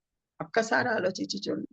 ఇంకో ప్రశ్న ఆవిడ వేసిన ప్రశ్న ఏమిటంటే, దీక్షిత్ గారు అంత ధనవంతులు కదా, ఆ అమ్మాయి చింకి గుడ్డ కట్టుకొని ఉందని హేమాద్రి పంత్ గారు ఇచ్చారు కదా, చింకి గుడ్డ ఎందుకు కట్టుకోనుంది అన్న ప్రశ్న అడిగారు అన్నపూర్ణ గారు. నాకు ఈ 2 ప్రశ్నలు బాబాదైతే గుర్తున్నాయి. కానీ మనకు సమయం వచ్చినప్పుడే వాటికి సమాధానం చెప్పాలి.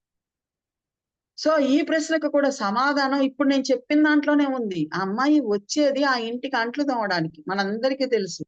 బేల్దారి పనికో, ప్లంబింగ్ పనికో, మెకానిక్ పనికో వచ్చేవాళ్ళు ఇంకొక జత గుడ్డలు పెట్టుకొని ఉంటారు. వాళ్ళు ఆ పనికొచ్చినప్పుడు ఆ ముతక గుడ్డలే కట్టుకొని పని చేసేసి మళ్ళీ ఇంటికెళ్ళేటప్పుడు మామూలు డ్రెస్ ఏసుకొని ఎళ్ళిపోతారు. ఇది మనందరికీ తెలిసిన విషయమే. దీక్షిత్ గారు వాళ్ళకి గుడ్డలు కొనిచ్చి ఉండరా? కొనిచ్చుంటారా? ఎందుకు కొనిచ్చి ఉండరు? బాలే కొడుకుని తన కొడుకుతో పాటు పంపించి చదివించిన ఆయన ఆ బిడ్డకు గుడ్డలు ఇవ్వకుండానే ఉంటారా? ఆలోచించి చూడండి ఒక్కసారి. ఒక నల్లిని చంపితే దాని ప్రాణం విలవలలాడితే తట్టుకోలేని దీక్షిత్ గారు నల్లుల మందు చల్లుకోకుండానే మంచం మీద పడుకొని మహా తాగితే ఒక్క ఔన్సు తాగుతాయి అంతే గదా అని చెప్పిన దీక్షిత్ గారు ఆ బిడ్డకు ఒక డ్రెస్ కొనీకుండా ఉంటారా? ఇప్పుడు ఈ లీలలోనే మనం చెప్పుకున్నాం కదా, అంత మంచి కొత్త చీరని ఇచ్చినా కూడా దాన్ని తీసి బీరువాలో పెట్టి మర్రోజు ఆ అమ్మాయి చింకి వస్త్రమే కట్టుకొని వచ్చింది అని చెప్పుకున్నాం కదా.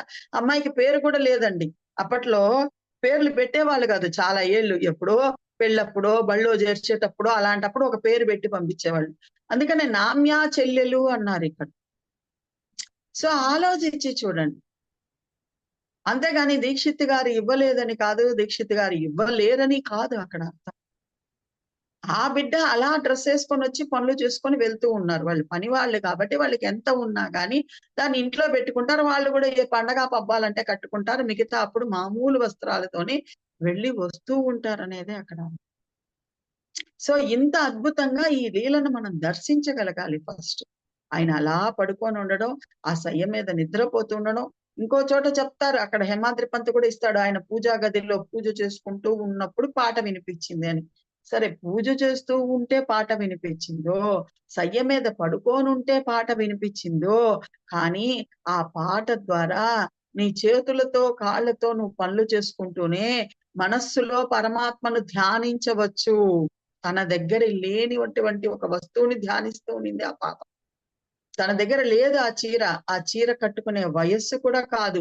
అయినా నారింజ రంగు చీర గురించి అద్భుతంగా వర్ణిస్తూ పాడుకుంటూ ఉండింది.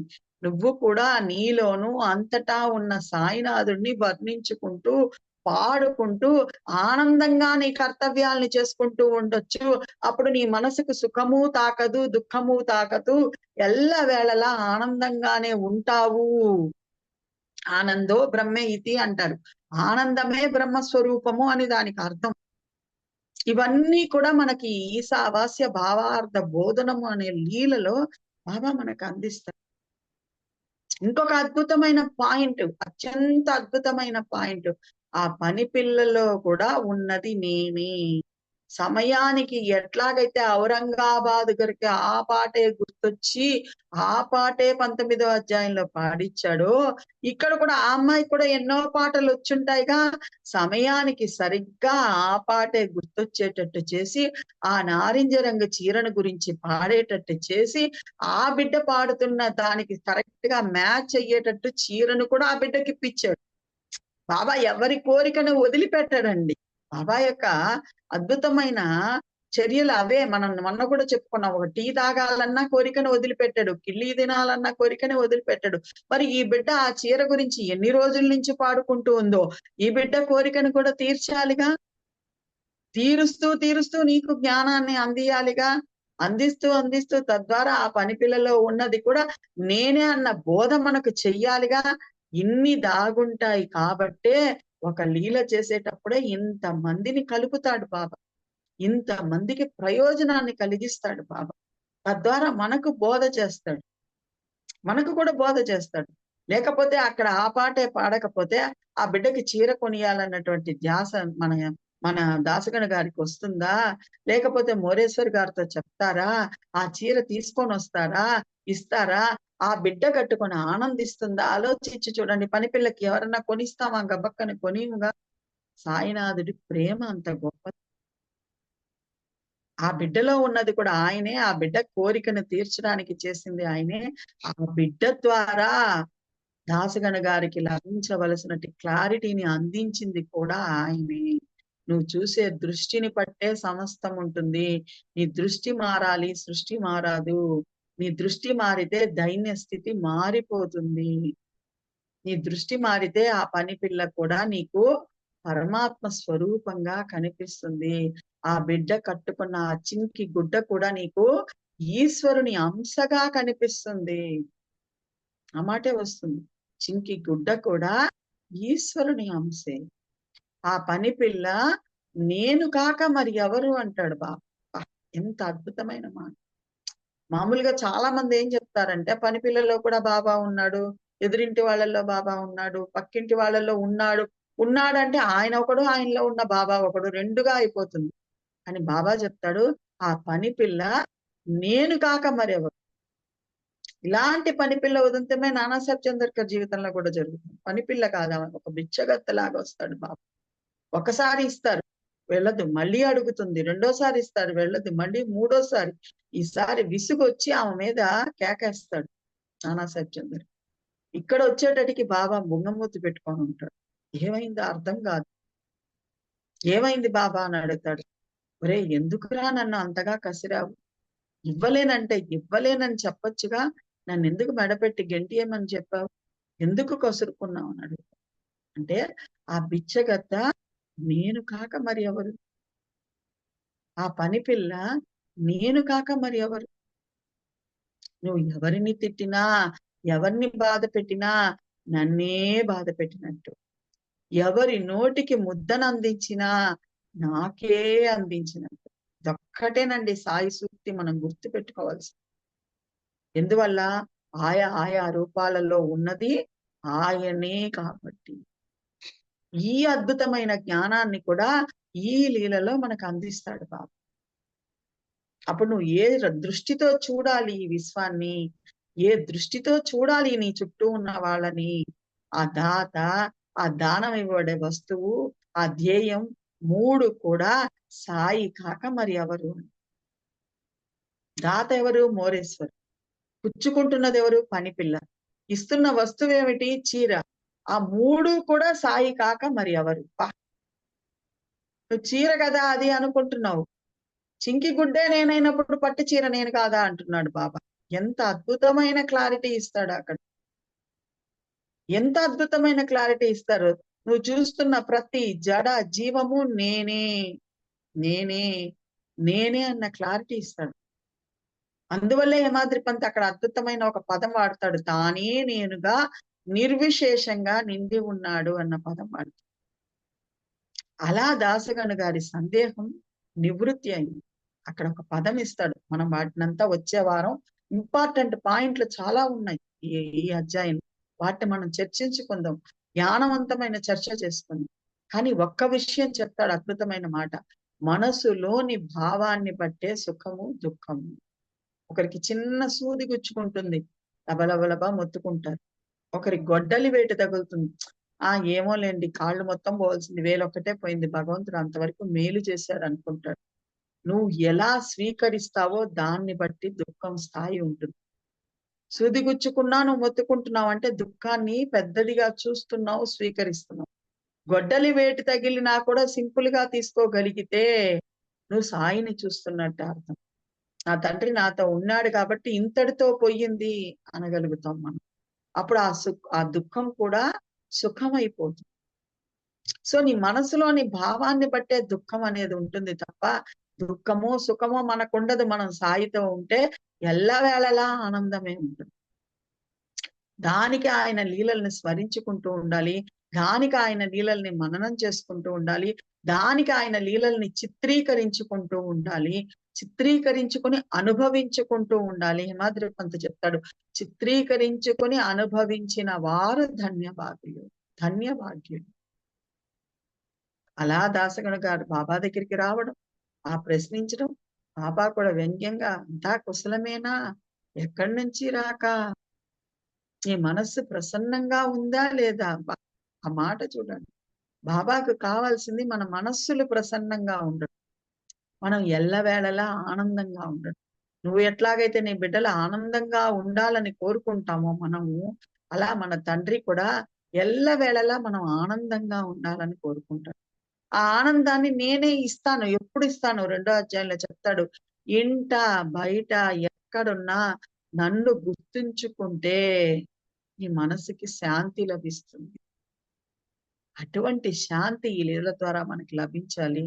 అటువంటి ఈశావాస్య ఉపనిషత్తులోని అర్థం కానటువంటి అర్థాన్ని బాబా దాసగను గారికి అద్భుతంగా అర్థం చేయించి, అత్యంత సులువుగా అర్థం చేయించి, అందరిలో ఉన్నది నేనే, అన్ని రూపాలతో ఉన్నది నేనే.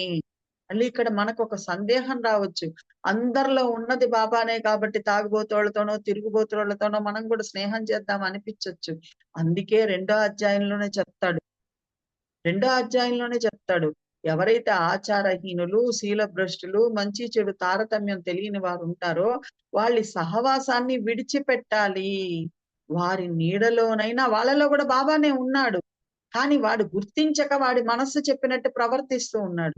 అలాంటి వారిని నువ్వు భయంకరులుగా తలచి వాడి నీడలోనైనా ఉండకూడదు. వాడికి ఒక దండం పెట్టు.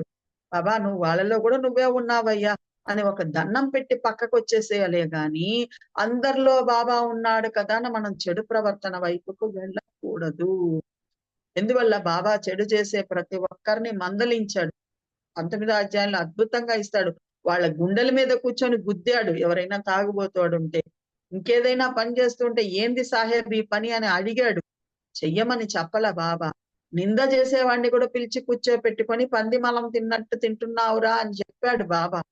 చిన్న చిన్న తప్పుల దగ్గర నుంచి పెద్ద పెద్ద తప్పులు చేస్తే ప్రతి ఒక్కళ్ళని మందలించాడు, వార్నింగ్ ఇచ్చాడు, కలలో కనపడి చెప్పాడు.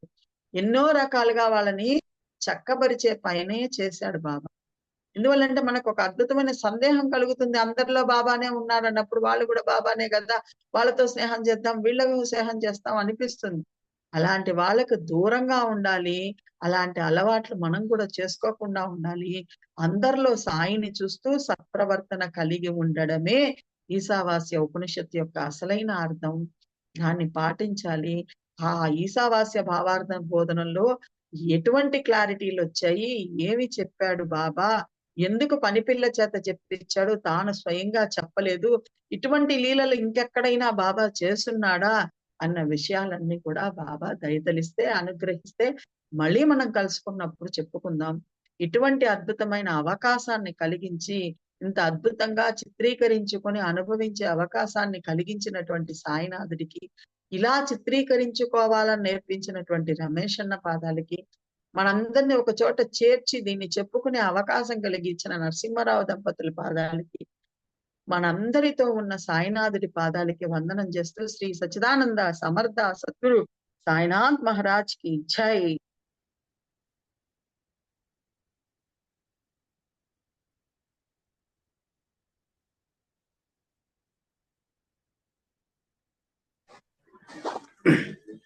సాయిరామ్ సాయిరామ్ అండి. శ్రీ సచ్చిదానంద సమర్థ సద్గురు సాయినాథ్ మహారాజ్ కి జై.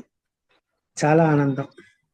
మనం హారతి అయింది ఇప్పుడే, ఇందాక అందరూ లైన్లో ఉన్నారు. మనం ఒక 20 మంది అంతమంది వరుసగా మనం కూడా లైన్లో ఉన్నాం. అక్కడ ముందేమో మన విట్టాపు లక్ష్మి గారు ఉన్నారు, ఆవిడ వెనకాల మనందరం లైన్లో ఉన్నాం. అందరం కూడా బాబా ఏం చేస్తున్నాడు, మనకేసే చూస్తున్నాడు. ఒకసారి ఆపండి రా అందరినీ, 20 మందిని ఒకసారి నా ముందు పెట్టండి రా అన్నారు. అందరూ ఆపారు. మనందరం వెళ్ళాం. బాబా బట్టల మీద ఇలాగ పెడుతున్నాడు. ఒక చెయ్యేమో వీపీ తెస్తున్నాడు, ఒక చేత్తేమో ఇలా పెడుతున్నాడు. కొంతమందికి ఏమో ఇలా గడ్డం పట్టుకుని ఇలా బొట్టు పెడుతున్నాడు బాబా. పెట్టి ఆ పక్కన ఉన్న శ్యామ, జోగు, కాకాసాహెబ్ దీక్షిత్ వీళ్ళందరూ ఉంటే, వీళ్ళు మనవాళ్ళు రా, మన కోసం వచ్చారు వీళ్ళంతా అని బాబా అందరికి పరిచయం చేస్తున్నాడు. అవును బాబా అన్నారు. చూడు వీళ్ళు ఎంత అద్భుతంగా శనివారం నాడు 7:30కి 7 మొదలెట్టి హాయిగా మన గురించి చెప్పుకుంటున్నారు. మనమే అంటాడు కదా బాబా మన గురించి, ఎందుకంటే ఇంక్లూడెడ్ కాకాసాహెబ్ దీక్షిత్, శ్యామ అందరూ ఉన్నారు కదా. నా గురించి చెప్తున్నారు అన్నారు బాబా. నా అనే శబ్దం ఉండదు కదా బాబా దగ్గర, మన గురించి చెప్పుకుంటున్నారా అంటున్నారు. మనమేమో పరవశించిపోయి మన ముఖంలో వెలుతురు అలాగా జ్యోతిలా వెలుగుతుంటే బాబా మన్ని చూసి ఎంతో ఆనందపడుతున్నాడండి. అందరిని కూర్చోబెట్టి ఏదో ముచ్చటిస్తూ మనకేమో ఇలాగా ఇది పెట్టి ఇంకా కంటిన్యూ చేయండి రా, ఇలా చేస్తే చాలా బాగుంటుందిరా, అది మీకు ఉపయోగం రా, అది నా కోసం కాదురా నాన్న మీకు పెట్టింది, మీకోసమే, మిమ్మల్ని ఉద్ధరించాలనే ఉద్దేశంతోనే ఈ అద్భుతమైనటువంటి ఒక ఒక కార్యక్రమాన్ని పెట్టి మీరంతా కూడా ఒక శనివారం నాడు అలా కలుసుకునేట్లాగా అని చెప్తూ ఒక్కొక్కరిని పేరు పేరున పిలుస్తున్నాడు. వచ్చావా అమ్మా హేమలత, వచ్చావమ్మా సుజాత, వచ్చావమ్మా జమున, వచ్చావమ్మా సుచిత్ర అని అందరినీ పలకరిస్తున్నాడు బాబా. మనకు వినిపించాలి, వినిపిస్తున్నాయి. ఎందుకంటే బాబా మనకేసే చూస్తున్నాడు, మనతోనే ఉన్నాడు, మనకేసి చూస్తూ మనతో ముచ్చటిస్తున్నాడండి. ఈ గ్రూపుతో ఒక 20 మంది వచ్చి కూర్చునేప్పటికీ చూశారు కదా, మనం వెళ్ళేప్పటికి అందరితో వాళ్ళు ఎవరో ఆ సంగమనేరు నుంచి ఒక ట్రూప్ వచ్చిందని అలాగా చెప్పారు కదా.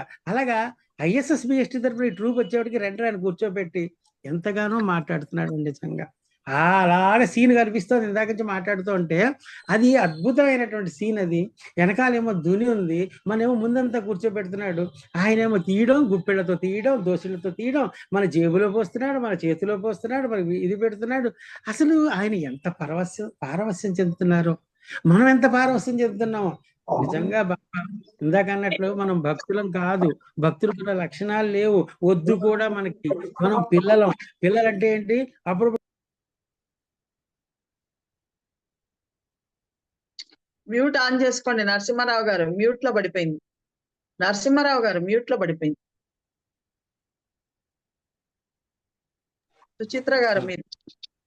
రైట్ వచ్చిందమ్మా, వచ్చింది.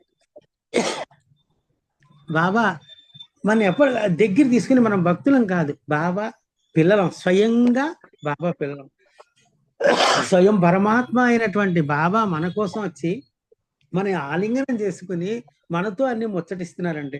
ఇదే కదండి పరమాత్మ ప్రాప్తి యోగం అంటే, ఇదే కదండి పరమాత్మ ప్రాప్తి యోగం అంటే. ఇంతకంటే ఏముందండి?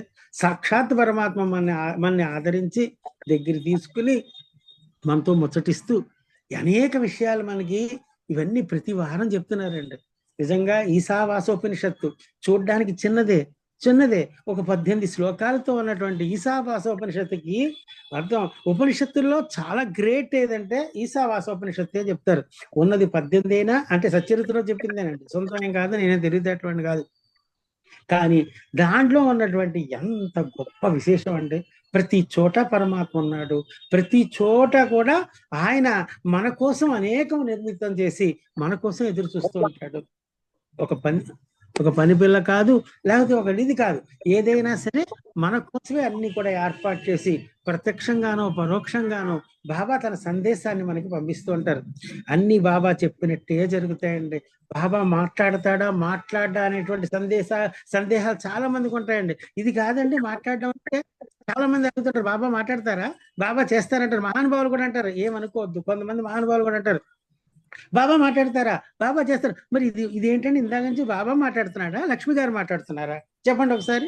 ఈశావాసోపనిషత్తు నా కోసం చెప్తున్నాడా? ఆయన త్రూ సచ్చరిత్ర నాకు చెప్పినట్టు కాదు, నాకు కాదు, మనందరికి చెప్పట్లేదు. బాబా మాట్లాడి తీరుతాడు. సందర్భానుసారంగా ఎవరికి ఏది అందివ్వాలో ప్రత్యక్షంగానో పరోక్షంగానో ఏదో ఒక రకంగా బాబా అందిస్తారండి. బాబా చెప్పే ప్రతి మాట బంగారు బాట అండి. కానీ మనం ఇక్కడ ఏంటంటే అది ఓపెన్ చేసుకుని ఉండాలి. మనస్సుని ఓపెన్ చేస్తుంటే అది లాక్కుని రిసీవర్స్ అన్ని కూడా బాగా పనిచేస్తాయి. ఇది కదా బాబా, ఇది కదా. మనం ఎందుకంటే ఒకసారి మనకు వాట్సాప్ లో కూడా వస్తుంటాయి, ఒకసారి ఆన్ చేయగానే మనం ఏదైతే ఆలోచిస్తున్నామో, లేక బాధపడుతున్నామో, లేకపోతే తికమకం అవుతున్నామో దాని సరిపడా టక్కన వస్తుంది, ఒక్కసారి ఆనందం కలుగుతుంది. ఖచ్చితంగా వస్తుంది ప్రతిదీ. అంతా ఏంటంటే సచ్చరిత్ర ఓపెన్ చేసి చూస్తే కరెక్ట్ గా మనం ఏదైతే మనం బాధపడుతున్నామో, లేకపోతే మనకి సమాధానం దొరక్క వెతుక్కుంటున్నామో అక్కడ ఉంటుంది. దానికి ఉదాహరణ కూడా మన అనుభవాల పుస్తకంలో ఎంతో అండి. ఒక ఆయన మధు గారు, నెల్లూరు ఇదంటారు, మన అద్దాల సాయిబాబా గుడి అంటారు, చాలా అద్భుతంగా ఉంటుంది. ఆయన అంతే, వాళ్ళ అబ్బాయి పెళ్లికి బాబా గుడి దగ్గరే చేయాలని సంకల్పించుకున్నారు. ఒక్కడే కొడుకు అతనికి. ఆయన వర్షాకాలం, చాలా మంది చెప్పారు కళ్యాణ మండపం తీసుకో అది ఇది అని. సచ్చరిత్ర ఇస్తే ఇక్కడే చేయమని వచ్చింది అతనికి. ఇంకా వర్షాకాలం మంచి చాలా పడిపోతున్నాయి, మేఘావృతం అయిపోయింది. ఒక్కసారి భార్యాభర్తలు ఇద్దరు కూడా బాబా దగ్గర కూర్చున్నారు. బాబా ఏం చెప్తావు, ఇక్కడే చేయాలని నా సంకల్పం, నువ్వేమంటావు అని ధర్మను ఓపెన్ చేస్తే ప్రస్తుతానికి ఆకాశం మేఘావృతమైంది, కాసేపట్లో అంతా చల్లగా అయిపోతుంది, కంగారు పడక్కలేదమ్మా అని కపర్దేవి గారి భార్యకి చెప్తారు చూసారా, అది వచ్చింది. ఈయన భీష్మించి కూర్చున్నాడు, బాబా చెప్పాడు ఇక్కడ జరిగి తీరుతుందని. అందరు కూడా వచ్చి ఇతన్ని, నీకు చేదస్తం బుద్ధి అన్ని ఇలాగే ఉంటుందా, సచ్చరిత్రలో చెప్పేవన్నీ జరిగిపోతాయా అని ఇతను డిస్కరేజ్ చేసిన మొండిగా కూర్చున్నాడు అంతే. కూర్చునేప్పటికీ మొత్తం ఊరంతా వర్షం పడిందండి. ఇక్కడ ఎక్కడైతే అది నమ్మినా నమ్మిన నగ్న సత్యం, అది చరిత్ర, అది చరిత్రలో ఇదనమాట. అది నేటి సచ్చరిత్ర అనేటువంటి అనుభవ పుస్తకాలు వచ్చింది, చదువుకోవచ్చు. అది మొత్తం ఊరంతా కళ్యాణ మండపాలు వచ్చిన వాళ్ళంతా తడిసి వెళ్ళిపోయారు. ఎక్కడైతే బాబా గుడి ఉందో అద్దాల మండపం దగ్గర చేశారో ఆ పెళ్లి అయ్యేంత వరకు కూడా జరగలే. భార్య భర్త పెళ్లి కొడుకు బాబాని దర్శించడానికి లోపలికి వెళ్ళాడు, అప్పుడు కుంభవృష్టి అండి. That is Baba, that is Baba. సచ్చరిత్రలో దొరకనిదంటూ ఏం లేదండి. అన్ని ప్రశ్నలకి సమాధానం జరుగుతుంది. సచ్చరిత్ర కంటే గొప్పది ఏముందండి? సర్వమత గ్రంథ సారం, సర్వ వేదాల సారం, ఉపనిషత్తుల సారం మన సాయి సచ్చరిత్ర మన కోసం ఇచ్చారండి. మన కోసం ఇచ్చారు బాబా. వరం ఎవరో పెట్టుకోరా నాన్న, నీకేమన్నా వస్తే నేను దీని ద్వారా పలుకుతా. మరి బాబా మాట్లాడినట్టు కాదండి ఇది.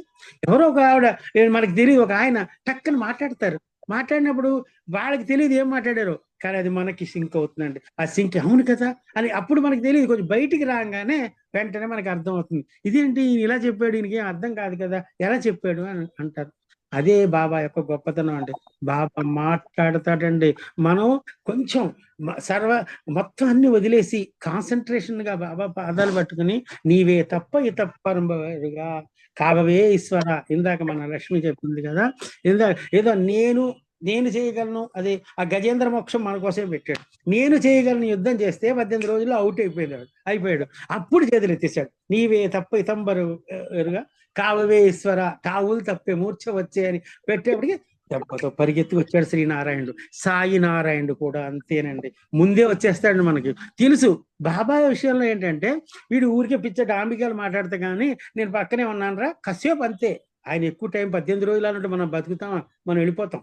కానీ ఆయన కొంచెం చూస్తాడు, వెంటనే నాన్న నేనున్నాను రా అని వీపు చేసి, ఇందాక మనం లైన్లో నిలబడినప్పుడు బొట్టు పెట్టి చేశాడే, అలాగ మనం భుజం మీద వేసి నేనున్నాను రా అంటాడు. ఇందాక అన్నట్లు ఎంత డిస్కౌంట్ అండి బాబా దగ్గర, 90 to 95% ఉంటుంది డిస్కౌంట్ బాబా దగ్గర.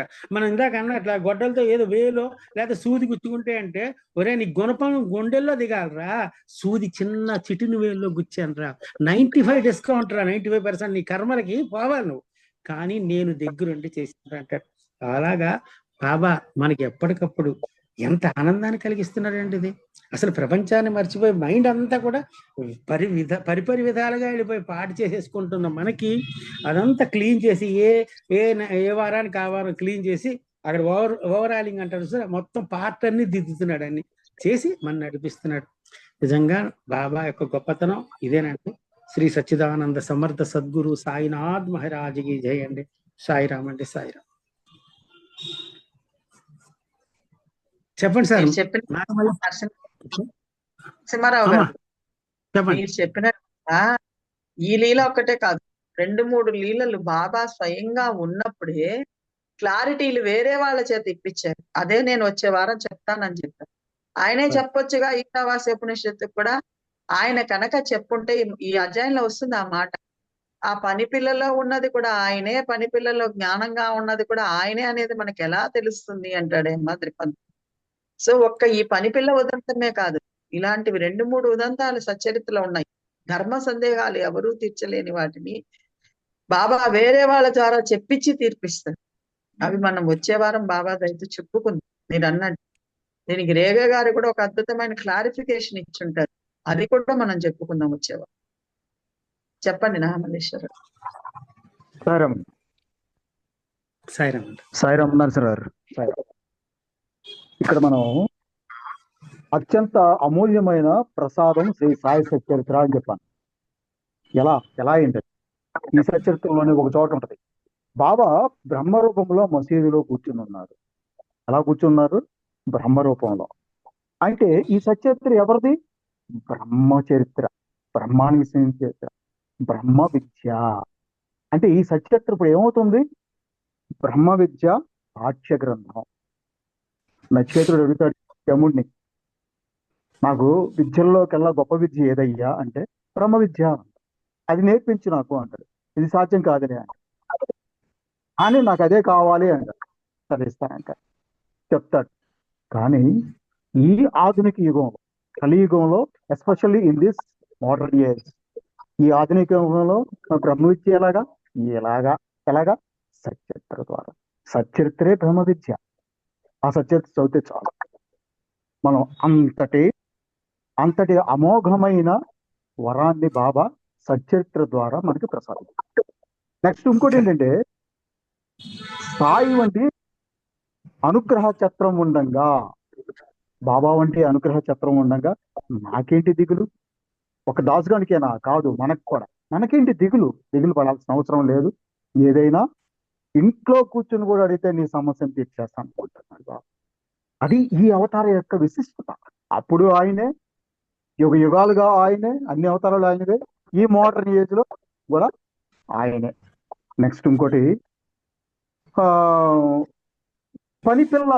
ఇక్కడ మనం ఎక్కువగా ఆధ్యాత్మికంగా 2 పాయింట్లు చెప్పుకుంటున్నాం. పనిపిల్లలో ఉన్నది కూడా నేనే. కరెక్ట్. నెక్స్ట్ ఇంకోటి ఏంటంటే, ఆ విషయం అర్థమైంది.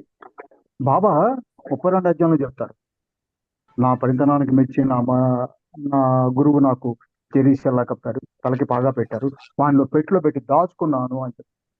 పని పిల్లలు కూడా ఉండి కూడా బాబా చేసింది అదే. ఆ చీరను దాచుకుని మళ్ళీ నిగర్వంగా మళ్ళీ రావడం, హడావుడు లేకుండా రావడం. ఇది నేర్చుకోమన్నారు. నెక్స్ట్ ఇంకోటి ఏంటంటే, నేను ఒక కోణంలో ఆలోచించి చెప్తాను ఈ పాయింట్. ఎప్పుడు మా గుళ్ళో జరిగిన సత్సంగాల్లో కూడా చెప్తూ ఉంటాను ఇదే పాయింట్. ఎలా చూడాలి అనుకుంటే, బాబా దీక్షిత్ గారి డైరీలో బాబాన్ సాబ్ బోల్ అని చెప్పి కొన్ని వచనాలు ఉన్నాయి. బాబా నోటంటే డైరెక్ట్ గా వచ్చిన వచ్చిన దాంట్లో ఏంటంటే, నేను ఎప్పుడు ఆనందంగానే ఉన్నాను అని చెప్పు అంటారు బాబా. ఆనందంగానే. ఇక్కడ దాస్గన్ గారు కూడా చెప్పింది అది, ఆనందంగా ఉన్నాను బాబా, చాలా బాగున్నాను అంటారు.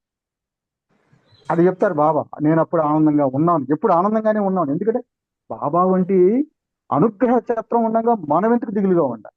నెక్స్ట్ ఇక్కడ ఏంటంటే, ఆ పిల్ల తనకి లేని చీర గురించి ఆలోచిస్తూ పాట పాడుకుంటోంది. బాబా అదే చీరను ప్రసాదించారు. అంటే బాబా మనకు ఉండంగా, బాబా వంటి అనుగ్రహ చక్రం మనకు ఉండంగా మన జీవితం చాలా బాగుంటది, చాలా ఆనందంగా ఉంటది. మన కార్యక్రమాలన్నీ బ్రహ్మాండంగా నెరవేరుతాయని భావిస్తూ ఆయన స్మరిస్తూ ఉంటే ఆనందంగా ఉండక ఏం జరుగుతుంది? జీవితం అంతా బ్రహ్మాండంగా ఉండక ఏం జరుగుతుంది? దిగులు పడాల్సిన అవసరం లేదని కూడా ఈ వచనం చెప్తాం, ఈ చాప్టర్ చెప్తాం. ఇది Ishavasya Upanishad. It is one kind of law of attraction అని చెప్తున్నారు కదా. It is so Satcharitra law of attraction కూడా నేను చెప్తున్నాను. మరి ఆ పిల్ల భావించింది కదా, ఆ పిల్ల తన మంచి చీరను వర్ణించుకుంటూ పాడుతుంది కదా. ఆ పిల్లగా చీర వచ్చిందా? కావాలని కోరుకోలేదు కాబట్టి తను నెరవేర్చాడు. వర్ణించుకునింది వాట్ ఎవర్ మేబీ అది తర్వాత ఏదైనా కానీ ఆ పిల్ల ఆ చీర గురించి భావించుకుంది, ఇది ఉంటే బాగుంటది ఇలా. అలాగే మనం కూడా మన జీవితం ఇలా ఉంటే బాగుంటది, మనం ఇలా ఉంటే బాగుంటది. మనం ఎవరి జోలికి వెళ్ళకూడదు, ఎవరిని విమర్శించకూడదు. మన జీవితాన్ని ఎవరిని విమర్శించకుండా ఉండే పరిస్థితిని బాబా మనకు ప్రసాదిస్తే బాగుంటది. మన జీవితం కూడా ఎంత ఆనందంగా ఉండదు మనకు. ఇంకొకటి, మన పిల్లలు మనం ఎప్పుడు ఆయన ధ్యాసలో ఉంటే మన తరతరాలను కూడా ఆయన, మన తర్వాత కూడా ఆయన్ని, మన బిడ్డల్ని మొత్తం కల్పాంతం వరకు కాపాడుతూ ఉంటాడని కూడా మనకి సచరిత్రలో 4వ అధ్యాయంలోనే ఎక్కడ వస్తుంది. తండ్రి నా స్నేహితుడు రా, వీడు లైన్ తప్పాడు, వీడికి లైన్ లో పెడదామని పిలిపించానని చెప్తాను భగవంతరావు క్షేత్రాలు. ఇలాగా ఎన్నో తలుచుకుంటే ఈ విషయంలో నేను ఎస్పెషల్లీ అనుకునేది ఏంటంటే, నా భావనకు వచ్చింది లా ఆఫ్ అట్రాక్షన్ మనకి ఎన్నో పర్సనాలిటీ డెవలప్మెంట్స్ లో కూడా చెప్తూ ఉంటారు. ఇది కూడా one kind of law of attraction. Satcharitra నువ్వు భావించుకో, తప్పకుండా ఇస్తాడు. సత్య సాయినాథాయనం. Thank you. కరెక్ట్, చాలా బాగా చెప్పారు. అదొకటిను దాసగణ మహారాజ్ ఇందాక మన లక్ష్మి గారు చెప్పినట్లాగా ఆయన దామాషాలును అది ద్వంద్వార్థాలతో రచించేటువంటి పాటలు చేసేవారండి. డబుల్ మీనింగ్ అంటారు చూసారా, అలాంటి వాళ్ళని దామాషా రాసే వాళ్ళని తమాషాగా మార్చేసి ఎంత అద్భుతంగా మార్చారంటే, రెహమున్ నజర్ కరో अब मोरे साई तुम बिना नहीं मुझे माँ बाप भाई रहम नजर करो. అది పొద్దున్న అది పాడుతుంటే ఒక్కసారి ఒళ్ళంతా పులకరించిపోయి ఎన్నిసార్లు అయినా సరే అండి, ఇవాళ పాడాం కదా రేపటి కొత్త, అలా రేపు అలా ఒళ్ళంతా పులకరించిపోతుంది. ఎందుకంటే మనం సరెండర్ అయిపోతున్నాం. ఆయన రాసే పాటని దాంట్లో ఒక మణిపూసలా పెట్టి పొద్దున కాకట హారతిలో పెట్టేవాడికి అసలు మనం సరెండర్ అన్నమాట. ఎంత అద్భుతం అసలు. ఆ పాట పాడుతుంటే మనకి ఒళ్ళు మనస్సు అన్ని దగ్గరికి ఆ తాబేల్లా ఇలా ముడిచేసుకుంటాం, ఒక్కసారి లోపలికి లాగేసుకుని కరో అబు మోరే సాయి తుమ్ బినా నహీ ముझे మా బాపు భాయి. ఎంత అద్భుతం అండి, ఎంత అద్భుతం. అలాగా మార్చారంటే బాబా మన్ను కూడా మారుస్తారు కదండి, మన్ను కూడా మార్చేస్తారు కదండి. చిన్న చిన్న లోపాలు ఉంటాయి, ఎందుకంటే మనం అన్ని చేసుకునే కదా, అంతా మనంతా మసాలాతోనే వచ్చాం. ఆ మసాలాలన్నీ తీసి ఆయన్ని దామాషా నుంచి తమాషాగా మార్చినట్లాగా ఈ పిచ్చివాడిని కూడా ఆయన ఉన్న చిన్న లోపాలన్నా తీసేసి మన్ని కూడా ఒక ఆణిముత్యంగా చేస్తాడు కదండి. ఇందాక అన్నారు కదా మన నాగమల్లేశ్వరరావు భావించుకోమని. ఇదే ఇదే మనం మారుస్తాడు, మారుస్తున్నాడు, మార్చబోతున్నాడు, మార్చేశాడు, అంతే. అది ఏదో సినిమా అలా ఊహించుకుంది, అలా అయింది, అలా అయిపోయిందని ఏదో సినిమా వచ్చింది ఆ మధ్యన. ఏ సినిమా అదేదో చంద్రముఖి మారిపోయింది, అలాగా చంద్రముఖి కింద మారిపోయింది అన్నట్లాగా మన కూడా వీడు మంచివాడైపోతున్నాడు, మంచివాడైపోయాడు. ఎంత సైకాలజీ ఉందండి సచ్చరిత్రలో, ఎంత మానసిక ఇమిడి ఉందండి దాంట్లో, ఎంత నడక ఉంది దాంట్లో, మనం ఎంత నడతగా అన్ని ఉన్నాయండి దాంట్లో. అన్ని రకాల శాస్త్రాన్ని కదంబమే మన సాయి సచ్చరిత్ర. సాయినాథ్ మహారాజ్కి జయండి. చాలా ఇంకోటి నరసరావు గారు, దీక్షిత్ గారు ఆయనకి పుష్పక విమానంలో మోక్షాన్ని ఇచ్చారు కదా, అవునా? కానీ ఆయన ఏం కోరుకున్నారు? నా మనసు కుంటితనాన్ని తీసే అన్నారు ఫస్ట్ బాబాని. కాలు కుంటితనం కాదు, మనసు కుంటితనం. ఇప్పుడు మీరు అన్నదే, మనలో ఎన్నో దోషాలు ఉన్నాయి, అన్ని తీసేస్తారన్నది ఆల్రెడీ చేసేసాక పని. దీక్షిత్ గారు నా మనసు కుంటితనాన్ని తీసే బాబా అన్నారు. అంటే ఆ లోపల ఎన్నో ఉన్నాయిగా మనకి, అవన్నీ తీసేసేగా మెరిసే డైమండ్ చేస్తున్నాడు. పుష్పక విమానంలో మోక్షాన్ని కూడా ఇస్తున్నాడు కదా, అంతే. సారా మీరు చెప్పింది అయ్యింది. సారా కరెక్ట్ సార్, కరెక్ట్. చాలా అద్భుతం అండి. ఎందుకంటే సచ్చరిత్ర ఒక ధైర్యం, సచ్చరిత్ర ఒక బలం, సచ్చరిత్ర ఒక పెద్ద సంపద. అది ఎంత సంపద అంటే తీసిన కొద్దీ ఇంకా ఇంప్రూవ్ అవుతుంది. రే నాది అనాగారం నిండుందిరా, అసలైనవాడు వచ్చి తీసుకుపోండిరా అంటే ఇదేనండి. సచ్చరిత్రలో లేనిది ఏమీ లేదండి. మనం తవ్విన కొద్దీ తీసుకువెళ్ళడమే మనకి ఎంత ధైర్యాన్ని ప్రసాదిస్తుందండి. ఒక మేఘశ్యాముడు తీసుకోండి, ఆయన ఎవ్వరు లేరు, నాకు అడ్రస్ లేదు, నా వాళ్ళు ఎవరూ లేరు, నన్ను తీసుకెళ్తే ఏడ్చేవాళ్ళు లేరు, నన్ను మోసేవాళ్ళు లేరు, అసలు నేను ఎవడు తీసుకెళ్తాడో అన్నది ఆయన్ని ఎంత బాగా పంపించండి. ఎవరికైనా జరిగిందండి లాస్ట్ యాత్ర? బాబా దగ్గరుండి కళ్ళమనీళ్ళు పెట్టుకుని పూలు కప్పి చావు భోజీ పెట్టించి ఇంత. మరి మిగతా మనలాంటి వాళ్ళకి అసలు ఎంత ఆనందంగా ఉంటుందండి. పిల్లలు లేకపోయినా, కొడుకులు లేకపోయినా, సంతానం లేకపోయినా నేనున్నాను రా, నేను తీసుకెళ్ళడానికని ధైర్యం అండి. ఎంత ధైర్యం అండి. అందుకని ప్రతి విషయంలోనూ సాయిబాబే. పనులలోన సాయిబాబా, పనితనములోన సాయిబాబా, పవిత్రులను చేసేది సాయిబాబా, పవిత్రులను చేసేది సాయిబాబా, పరమపదం చేర్చేది సాయిబాబా. ఇందాక దాసుగణ్ణి ఎలా చేశాడో అలాగా పరమపదం చేర్చేది కూడా సాయిబాబాయే. మనం ఊరికిన ఏం లేదు, బాబా దగ్గర కూర్చోవడం, బాబా నీదే భారం అనడం. మనం ఇందాక మన మల్లేశ్వరరావు గారు చెప్పినట్లాగా మాకు సద్బుద్ధిని ప్రసాదించి సాయిబాబా, ఎవరిని విమర్శించకుండా చూడు, అది కూడా నువ్వే చూడాలి. ఎందుకంటే మాయ ఒకసారి కమ్మేస్తోంటుంది, కమ్మేసి కొంచెం ఆధిక్యం చేసినప్పుడు మనం ఇలాంటి పనులు చేస్తుంటాం. కాబట్టి మాయకు నమస్కారం, అమ్మా నా జోలికి రాకమ్మా, ప్లీజ్ అమ్మా, ఏదో బాబా పాదాల దగ్గర ఉన్నామమ్మా అని మనం బతిమాలితే అది కూడా పోలే, వీళ్ళని వదిలేద్దాంలే అని వెళ్ళిపోతుంది. కాబట్టి మనందరం కూడా ఆ సాయినాథుని యొక్క పాదాలని ఆశ్రయించి మనందరం కూడా ఆనందాన్ని పొందుతాం, ఇలాగే కంటిన్యూ అవుతాం. బాబా దయ వల్ల మనకి పరమ ప్రాప్తి పొందడానికి బాబా ఎన్నో అవకాశాలు ఇస్తున్నాడండి. సాయిరామ్ అండి. అమ్మా ఇంకెవరైనా మాట్లాడతారా? క్లోజ్ చేద్దామా? చాలా అద్భుతంగా అందరూ కూడా మంచిగా శ్రద్ధాభక్తులతో వింటున్నారని అర్థమవుతుందమ్మా. మనసంతా కూడా ఎక్కడే పెట్టి వింటున్నారు. అందుకనే బాబా మంచి పారవస్యం చెందుతున్నాడు. ఇంకెవరైనా చెప్తారమ్మా? క్లోజ్ చేద్దామా? ఎవరైనా? శివ గారు ఉన్నారు, ఆర్కే రావు గారు ఉన్నారు, గౌరీ గారు ఉన్నారు, సుచిత్ర గారు ఉన్నారు, పద్మజ్యోతి గారు ఉన్నారు. అమ్మ పద్మజ్యోతి ఏమన్నా 2 మాటలు చెప్తావమ్మా? జ్యోతిశ్రీ గారు ఉన్నారు, రామారావు గారు, సరోజ గారు, కుమారి గారు, రత్న మల్లిక్, ఎన్ రమాదేవి. అమ్మ ఎవరైనా చెప్తే 2 మాటలు చెప్పండి, ఇంకా క్లోజ్ చేద్దాం అమ్మా. 8:41 అయింది. మీకు కూడా ఇంట్లో పనులు ఉంటాయి కాబట్టి. ఇవాళ ఈశావాసోపనిషత్తు అదరగొట్టిస్తేస్తున్నాడు బాబా. ఒక్కసారి ఇలా ఊపేస్తున్నాడు బాబా. మనసుని రంజింపచేసేస్తున్నాడు. చూడండి ఎంత అద్భుతం ఉందో.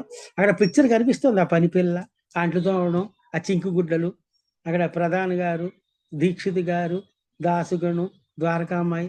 ఎంత అద్భుతం, ఎంత అద్భుతం నిజంగా. అబ్బా సాయిబాబా ఎంత గొప్పవాడు చూడండి, మన ఎంత ఆనందపరుస్తున్నాడు చూడండి. నిజంగా ఏంటి మన కెపాసిటీ ఏంటి, మనం ఏంటండి.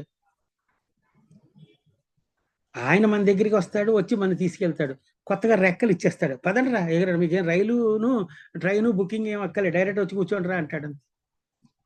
మనకి మంచి పాస్ ఇస్తాడు. ఓకే అండి, సాయిరామ్. అందరు కూడా పాపం టైం అవుతుంది, ఆపుదామా? సాయిరామ్ సార్.